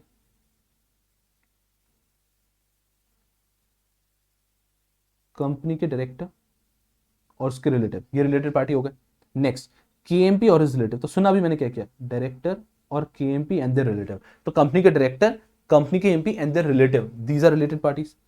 अ firm in which director manager और his relative is a partner. अब सुनो मैंने क्या किया है, केएमपी की जगह सिर्फ मैनेजर रखा अभी के लिए, सुनना नेक्स्ट पॉइंट के लिए। अ फर्म, कोई भी फर्म जिसके अंदर डायरेक्टर मैनेजर या उसका रिलेटिव इज अ पार्टनर, तो ये फर्म भी मेरी हो जाएगी रिलेटेड पार्टी।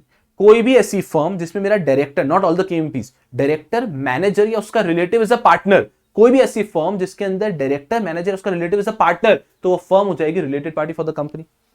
नेक्स्ट अ प्राइवेट कंपनी, कोई भी एक प्राइवेट कंपनी, जो रेगुलर बैच के स्टूडेंट से गधों, ये पूरा हमने डिटेल में बनाया था, पता नहीं 1 आवर लिया था इसके अंदर रिलेटेड पार्टी पढ़ने में ही हमने, तो focus very carefully. Director manager और रिलेटेड पार्टी अच्छे से आपको पूरा याद आना चाहिए। डायरेक्टर मैनेजर और the relative if they are, director और मैनेजर इज अ मेंबर और director of the private company, तो ये डायरेक्टर मैनेजर या उनका रिलेटिव जो है ना, वो अगर इस प्राइवेट कंपनी के मेंबर या फिर डायरेक्टर है तो प्राइवेट कंपनी भी हमारी कंपनी की क्या हो जाएगी, रिलेटेड पार्टी। या फिर अब आता है पब्लिक कंपनी, या फिर कोई भी पब्लिक कंपनी है, अब यहां पे थोड़ा सा अलग है। अ public company in which director and manager, director manager is a director and holds along with his relative more than 2% share, तो ये जो डायरेक्टर मैनेजर रिलेटिव है वो इस कंपनी का क्या है, director plus member holding more than 2% of the paid up capital along with their relatives। तो समझो किसी भी फर्म को अपना रिलेटेड पार्टी बनाना आसान है कि हमारे कंपनी का डायरेक्टर मैनेजर उनका रिलेटिव वहां पे पार्टनर है तो वो रिलेटेड पार्टी है। कोई भी प्राइवेट कंपनी को भी रिलेटेड पार्टी बनाना आसान है, जैसे प्राइवेट कंपनी तो हमारे कंपनी का डायरेक्टर मैनेजर है उनका रिलेटिव, अगर वहां पे डायरेक्टर है या फिर मेंबर है, डायरेक्टर या शेयर होल्डर है चलेगा, कोई लिमिट भी नहीं है। लेकिन अगर पब्लिक कंपनी को अपना रिलेटेड पार्टी बनाना बहुत मुश्किल है, तो क्या होना चाहिए उसके लिए, हमारी कंपनी का डायरेक्टर मैनेजर या उनका रिलेटिव उस पब्लिक कंपनी में डायरेक्टर होने चाहिए, साथ में शेयर होल्डर भी होने चाहिए, director and share holder holding more than 2% of the paid up capital along with their relatives। Yes, और उसके बाद में ये आपको ध्यान रखना अच्छे से। उसके बाद में any body corporate whose board of directors managing director manager is accustomed to act in according to the advice direction instruction of a board of director और मैनेजर, कि कोई भी बॉडी कॉर्पोरेट है, ठीक है, हमारे डायरेक्टर या मैनेजर के एडवाइस डायरेक्शन और इंस्ट्रक्शन पे they are accustom to act, या फिर कोई भी व्यक्ति है जिसके एडवाइस डायरेक्शन या इंस्ट्रक्शन पे we are accustom to act, तो ये भी क्या हो जाता है, ये भी हमारे रिलेटेड पार्टीज है, ठीक है। दोनों पॉइंट यहाँ पे आता है। और इसके बाद में ऑफ कोर्स एक चीज लिखी नहीं है, प्रिज्यूम्ड है, हमारी holding company, subsidiary company, associate company, joint ventures, ये सब तो हमारे रिलेटेड पार्टीज हैं ही सही। This is the best way to read related party. हमने इसको डिटेल में पढ़ा था, बट ये मैं आपको एक फेयर तरीके से बता रहा हूं यहाँ पे। These are all related parties. समझो जैसे एक कंपनी है, उसका डायरेक्टर, उसका रिलेटिव, उसका केएमपी, उसके रिलेटिव, ओके, ये 2 पॉइंट हुआ। उसके बाद में तीसरा, firm, any firm in which director और मेंबर और or relative is the partner. Any private company in which director or manager or a relative is a member or director. Any public company in which director or manager or relative is a director and shareholder holding more than 2% paid up capital. उसके बाद में any body corporate or director or manager who is accustomed to act on the directions we give. And if at all there is any body corporate, any person on whose act, on whose direction, on whose instruction we are accustomed to act. तो हमारे direction पे अगर कोई और काम करता है तो वो भी हमारे रिलेटेड पार्टी है, किसी और के डायरेक्शन पे अगर हम भी करते हैं तो हम भी उसके रिलेटेड पार्टी है, ठीक है। दोनों तरफ हो गया। उसके बाद हमारी कंपनी की holding company, subsidiary company, associate company, joint venture, ये सब तो हमारे रिलेटेड पार्टी होते ही है। And with this 184 to 188 is done. नहीं, मैं आगे का पढ़ाऊंगा ही नहीं, मैं आपको आगे का पढ़ाने ही नहीं वाला हूं। अरे मैं नहीं पढ़ाने वाला हूं आगे का, अगर आप लोग यहां तक मुझे एकदम कंफर्ट लेवल नहीं देते तो। उसके बाद के सेक्शंस कुछ बहुत ज्यादा काम के नहीं है, बट फिर भी हम लोग डिस्कस करने वाले ताकि हमारा चैप्टर पूरा दिल में बैठ जाए। सुनना ध्यान से अच्छे से। 171 हमने कैसे स्लैच में पढ़े, सैच में पढ़ा है, सुनो। और गधों बेशरम बच्चे बताए क्या करना, ये मत करना कि यहां तक पढ़ के उठ के चले गए। गधों आगे का मैं पढ़ा रहा हूं तो बैठ के कंप्लीट करना, थोड़ा सा तो शर्म आया करो। मैं सही करो, मैं भगवान से प्रार्थना करूंगा कि इसके आगे के जो इग्नोरेंट वाले सेक्शन है उससे एग्जाम में कुछ आ जाए, उससे एग्जाम में कुछ आ जाए। गधों जब मैं पढ़ा रहा हूं तो आप लोग भी पढ़ेंगे, बात खत्म। अब सुनो, सैच कैसे पढ़ा हमने, कैसे बनाया। 173 to 176 पहला हो गया, 177 178 दूसरा हो गया, 179 180 तीसरा हो गया, 181 183 हो गया, 184 to 188 हो गया। इसके बाद में रिलेवेंट सेक्शन आते हैं 189 to 195, ठीक है, सिंपल। तो आपको ये ऊपर के पूरे याद होने चाहिए। 173 to 176, 173 meeting of the board, 174 quorum, 175 resolution by circulation, 176 directors defect in appointment of director not to invalidate the action, 176, 177 178 audit committee vigil mechanism, 177 nomination remuneration committee stakeholder relationship committee, 178, 179 80 power of board, restriction on power of board, 181 182 183, 181 contribution to bona fide charitable fund, 182 contribution to political party, 183 contribution to national defense fund, 184 से 188, 184 interested director, 185 loan to director, 186 loan to any third person, loan guarantee security investment, 187 investment to be held in its own name, 188 related party transaction. I hope आप लोग मेरे साथ में। चले तो आगे ये जो सेक्शन है फटाफट, छोटे छोटे सेक्शन है उनको रैप अप करेंगे फटाफट से। फिर आता है 189 simply talks about register of contract और अरेंजमेंट इन विच डायरेक्टर है इंटरेस्टेड, कि कोई भी हमें एक रजिस्टर बना के रखना होता है जिसमें डायरेक्टर इंटरेस्टेड होता है। इंटरेस्टेड डायरेक्टर 184 188 में आते हैं, तो 184 188 में जो भी डायरेक्टर्स इंटरेस्टेड थे उनका एक रजिस्टर बना के हमें रखना है, बस simple. It has to be placed at the next board meeting and sign by all the directors. हमें जैसे हमने रजिस्टर में कुछ भी ट्रांजैक्शन हुआ फिर अगली बोर्ड मीटिंग में उसको रख के और सबसे साइन करा लेना है। It has to be kept at registered office, it has to be open for inspection and extract by any member. कोई मेंबर इसको इंस्पेक्ट कर सकता है, एक्सट्रैक्ट ले सकता है, and shall also be open for inspection during the general meeting. Simple. तो एक रजिस्टर मेंटेन कर रखना है जिसमें जो भी डायरेक्टर्स से इंटरेस्टेड है, जो भी हमने कॉन्ट्रैक्ट एंटर किए, contracts where directors have been interested, उस कॉन्ट्रैक्ट लिखने हैं। 193 contract of employment with managing director whole time director. ये भी छोटा सा है कि आपने managing director whole time director इन दोनों को जो अपॉइंट किया, इनका जो कॉन्ट्रैक्ट था ना, ये कॉन्ट्रैक्ट भी हमें ओपन फॉर इंस्पेक्शन रखना है कि कोई भी आके देख सके। क्या contract of employment with managing director whole time director. So contract of service with managing director whole time director. Sir ऐसा कोई कॉन्ट्रैक्ट है ही नहीं, if there is no agreement then written memorandum setting out the terms. तो एक memorandum होना चाहिए जिसमें सारे टर्म्स लिखे हैं, उनका काम कैसा होगा। तो managing director whole time director जिनको भी अपॉइंट उनके जो कॉन्ट्रैक्ट है वो आपको ओपन रखने for inspection, to be kept at register office which can be inspected by member. So that is why they are relevant. 189 के रजिस्टर ऑफ कॉन्ट्रैक्ट, जो भी हमने इंटरेस्टेड डायरेक्टर जो भी ऐसे कॉन्ट्रैक्ट एंटर के इन विच डायरेक्टर्स हैव बीन इंटरेस्टेड, उसका एक हमें रजिस्टर बना के रखना है। ये हो गया 189।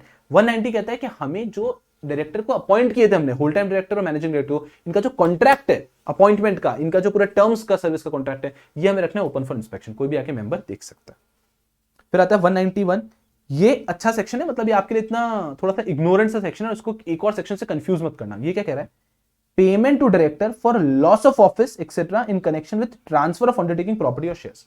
कि हमारी कंपनी का कंट्रोल ट्रांसफर हो रहा है, हमारी कंपनी का अभी तक कंट्रोल किसी और के पास, अब कंट्रोल ट्रांसफर हो रहा है, तो अगर हमारी कंपनी किसी डायरेक्टर को कुछ हम रेम्यूनरेशन दे रहे हैं कि हाँ अभी हमारा कंट्रोल ट्रांसफर हो रहा है, कंपनी का पूरा मैनेजमेंट चेंज हो जाएगा, and now we are paying some remuneration to the some commission to the director for probably leaving the company. कि अब आपको कंपनी के, जैसे कि आप अभी डायरेक्टर थे, फॉर एग्जांपल ए लिमिटेड के एग्जिस्टिंग डायरेक्टर्स हैं 10, बी लिमिटेड के एग्जिस्टिंग डायरेक्टर्स हैं 10, B limited is acquiring A limited, तो 20 डायरेक्टर्स हो जाएंगे ना फिर तो, लेकिन वो तो मैक्सिमम 50 नहीं रखना चाहते हैं, तो वो 5 डायरेक्टर्स को मान लीजिए रिमूव कर रहे हैं, ठीक है, तो वहां पे उन्हें कुछ कंपनसेशन पे किया जाएगा। सुनना, इसको आप कंफ्यूज नहीं करेंगे with compensation for loss of office जो केएमपी के चैप्टर में पढ़ाने वाला हूं। क्या any payment made in this section shall not affect the payment made by compensation company to managing holder director और manager by way of compensation for loss of office. वो जो सेक्शन है ना compensation for loss of office, that is only for managing director, whole time director, manager. याद करना, मैं पढ़ाने वाला हूं वैसे वो सेक्शन आपको केएमपी के अंदर, compensation for loss of office. Compensation for loss of office 202 के आसपास का जो सेक्शन है, वो सेक्शन के अंदर क्लियरली लिखा है that section is only for managing director, whole time director, manager. This is a special section जब कंपनी का कंट्रोल चेंज हो रहा है टेक ओवर अंडरटेकिंग की वजह से, for transfer undertaking property shares, तो उसमें आपकी कंपनी के किसी भी डायरेक्टर को अगर आप कुछ पेमेंट देना चाहते हो तो दे सकते हो। This is different, compensation for loss of office is different, that is a popular section, this is a very underrated section, लोगों को पता ही नहीं 191 के बारे में। तो 191 क्या है कि कंपनी के कंट्रोल अगर कभी भी चेंज हो रहा है, 191 सेज कंपनी का कंट्रोल अगर कभी भी चेंज हो रहा है और किसी भी डायरेक्टर को कुछ पैसा देना चाहते हैं, आप दे सकते हो, but it has to be done only after approval of share holder. Simple, it has to be done only after the approval of shareholder. If owing to transfer of undertaking property or shares, payment is made to director for loss of office, it has to be approved by shareholders. बस इतना sir. That is compensation for loss of office is entirely different. That is a very popular section. उसमें तो limit भी दी है कि आपकी 3 years की salary या रिमेनिंग टेन्योर की सैलरी वगैरह में दे सकते हो, इन सर्कमस्टेंसेस में कंपनसेशन नहीं देंगे वगैरह। That is only for managing director, whole time director and manager. ये सारे डायरेक्टर्स के लिए कि कभी भी कंपनी का कंट्रोल चेंज हो रहा है, कुछ डायरेक्टर्स को लॉस ऑफ ऑफिस के लिए कंपनसेशन दे रहे हैं, तो शेयर होल्डर्स के अप्रूवल के बाद आप दे सकते हैं। That is 191। फिर आता है 192, restriction on non cash transaction involving director. कि कभी भी आप कोई भी नॉन कैश ट्रांजैक्शन करें डायरेक्टर के साथ, क्या हो सकता है, कंपनी का कोई मतलब डायरेक्टर के साथ कैसा हो सकता है, if there is any non cash transaction between the director and the company subsidiary holding और एसोसिएट कंपनी। कि डायरेक्टर का कोई असेट है, ठीक है ना, तो डायरेक्टर के साथ एक नॉन कैश ट्रांजैक्शन कर रहे हैं कि वो असेट डायरेक्टर से बाय कर रहे हैं और बदले में उसको शेयर्स दे रहे हैं, कैश इन्वॉल्व नहीं हो रहा है ना। So if there is any non-cash transaction with the director, you can do so.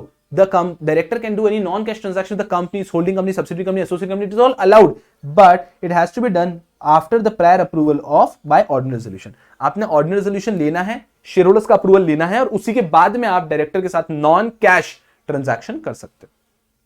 क्यों यार, डायरेक्टर कभी खुद के बेनिफिट के लिए ऐसा कुछ कर ले कि वो आपको नॉन कैश ट्रांजैक्शन के नाम पे बहुत कंपनी का बड़ा सा असेट कर ले जाए और कंपनी का नुकसान हो जाए, तो आर यू अंडरस्टैंडिंग? बिकॉज यार एट द एंड पैसा तो शेयर होल्डर को लगा है, तो डायरेक्टर के साथ अगर कोई भी नॉन कैश ट्रांजैक्शन कर रहे हैं तो you to take approval of share holder by ordinary resolution.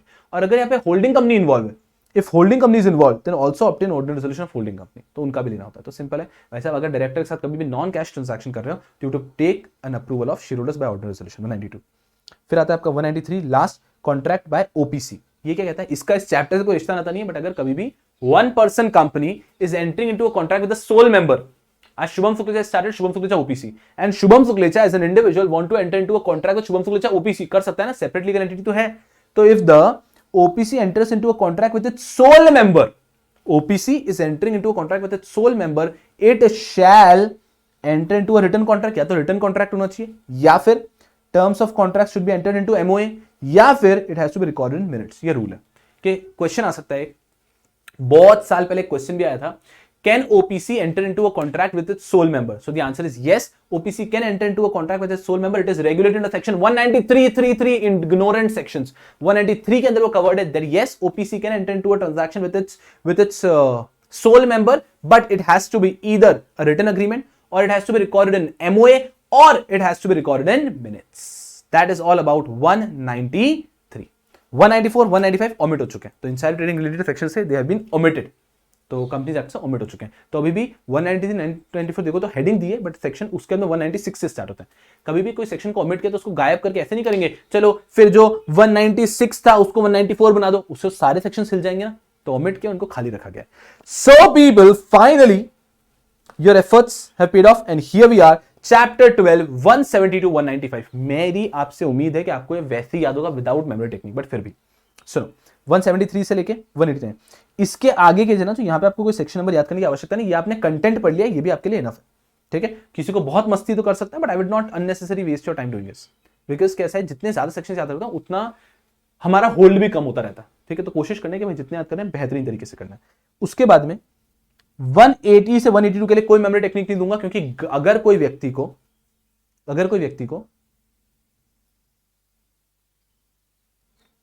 181, 182, 183 थोड़ा सा यहां पे आपको दिख रहा होगा एडिटिंग में थोड़ा सा इधर उधर हो गया, फोकस करना अच्छे से। 181, 182, 183 ये तीनों है कंट्रीब्यूशन वाले सेक्शंस, ठीक है, तीनों कंट्रीब्यूशन वाले sections. I hope you understanding कि थोड़ा सा यहां पे ऊपर नीचे हो गया, बट आई होप आपको कंफ्यूजन नहीं होगा यहां पे। तो 181, 182, 183 यहां पे आई डोंट थिंक मुझे किसी को भी कोई मेमोरी टेक्निक देने की जरूरत है, और गधों आपको शर्म आनी चाहिए अगर आपको 181, 182, 183 याद नहीं आ रहा। 181, 182, 183 talks about contribution वाले section, they talk about contribution वाले section, they talk about contribution वाले सेक्शन, ठीक है। तो contribution वाले सेक्शन के अंदर वो क्या कह रहे हैं, बड़ा simply 181 contribution to bonafide charitable fund, 182 contribution to political party, 183 contribution to national defense fund, easy।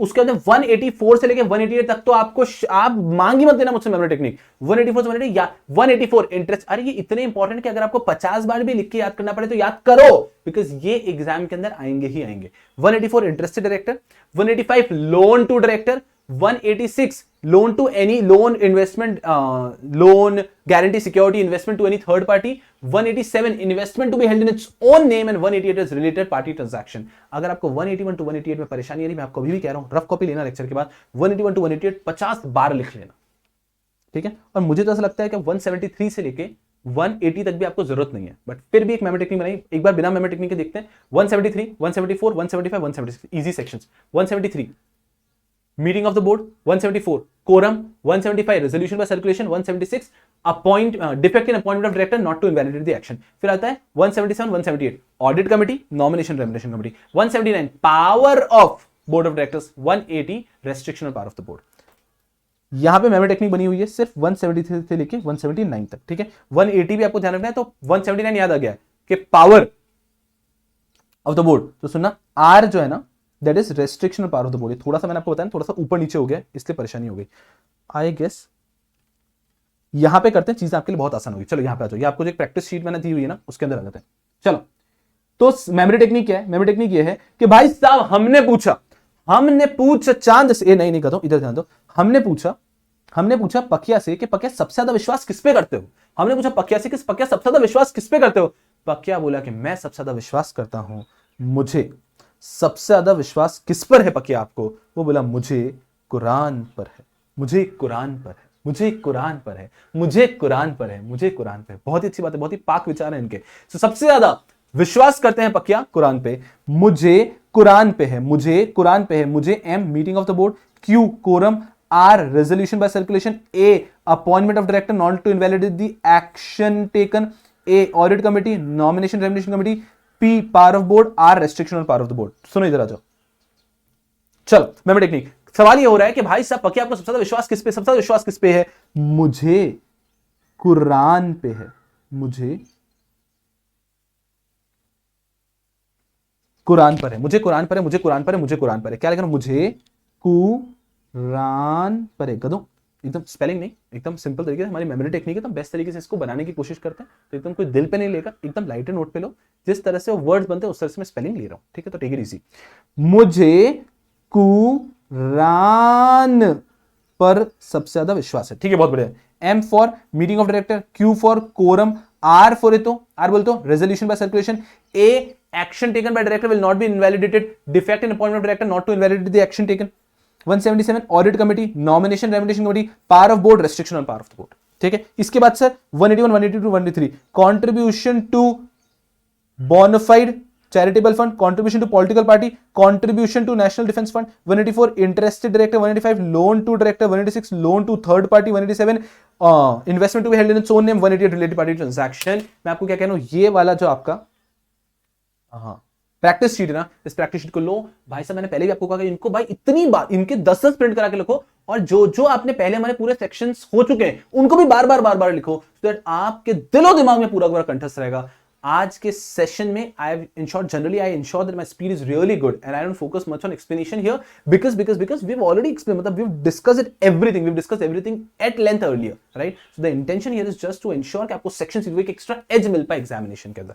So that is my intention here. Okay, आज का सेक्शन सीरीज आई होप कि पूरे के पूरे आपके दिलो दिमाग में बैठे हो. जैसे लेक्चर खत्म होता है ना, इमीडिएटली क्या करो, इमीडिएटली बैठ के इनको लिख के देख लो एंड मुझे आशा है कि आपको अच्छे से पता होगा. कोई बात अगर आप में से है कि सर हमें तो अंडरस्टैंडिंग में प्रॉब्लम है, कि हमें तो सर स्पीड ज्यादा लग रही है, तो आप बच्चों के लिए ऑलरेडी मैं एक मैराथन ले चुका हूं जो आपको इसके डिस्क्रिप्शन में भी मिल जाएगा, जो मिलेगा, जिसके अंदर मैंने थोड़ा स्लोली कंपैरेटिव एक्सप्लेनेशन पे फोकस किया हुआ.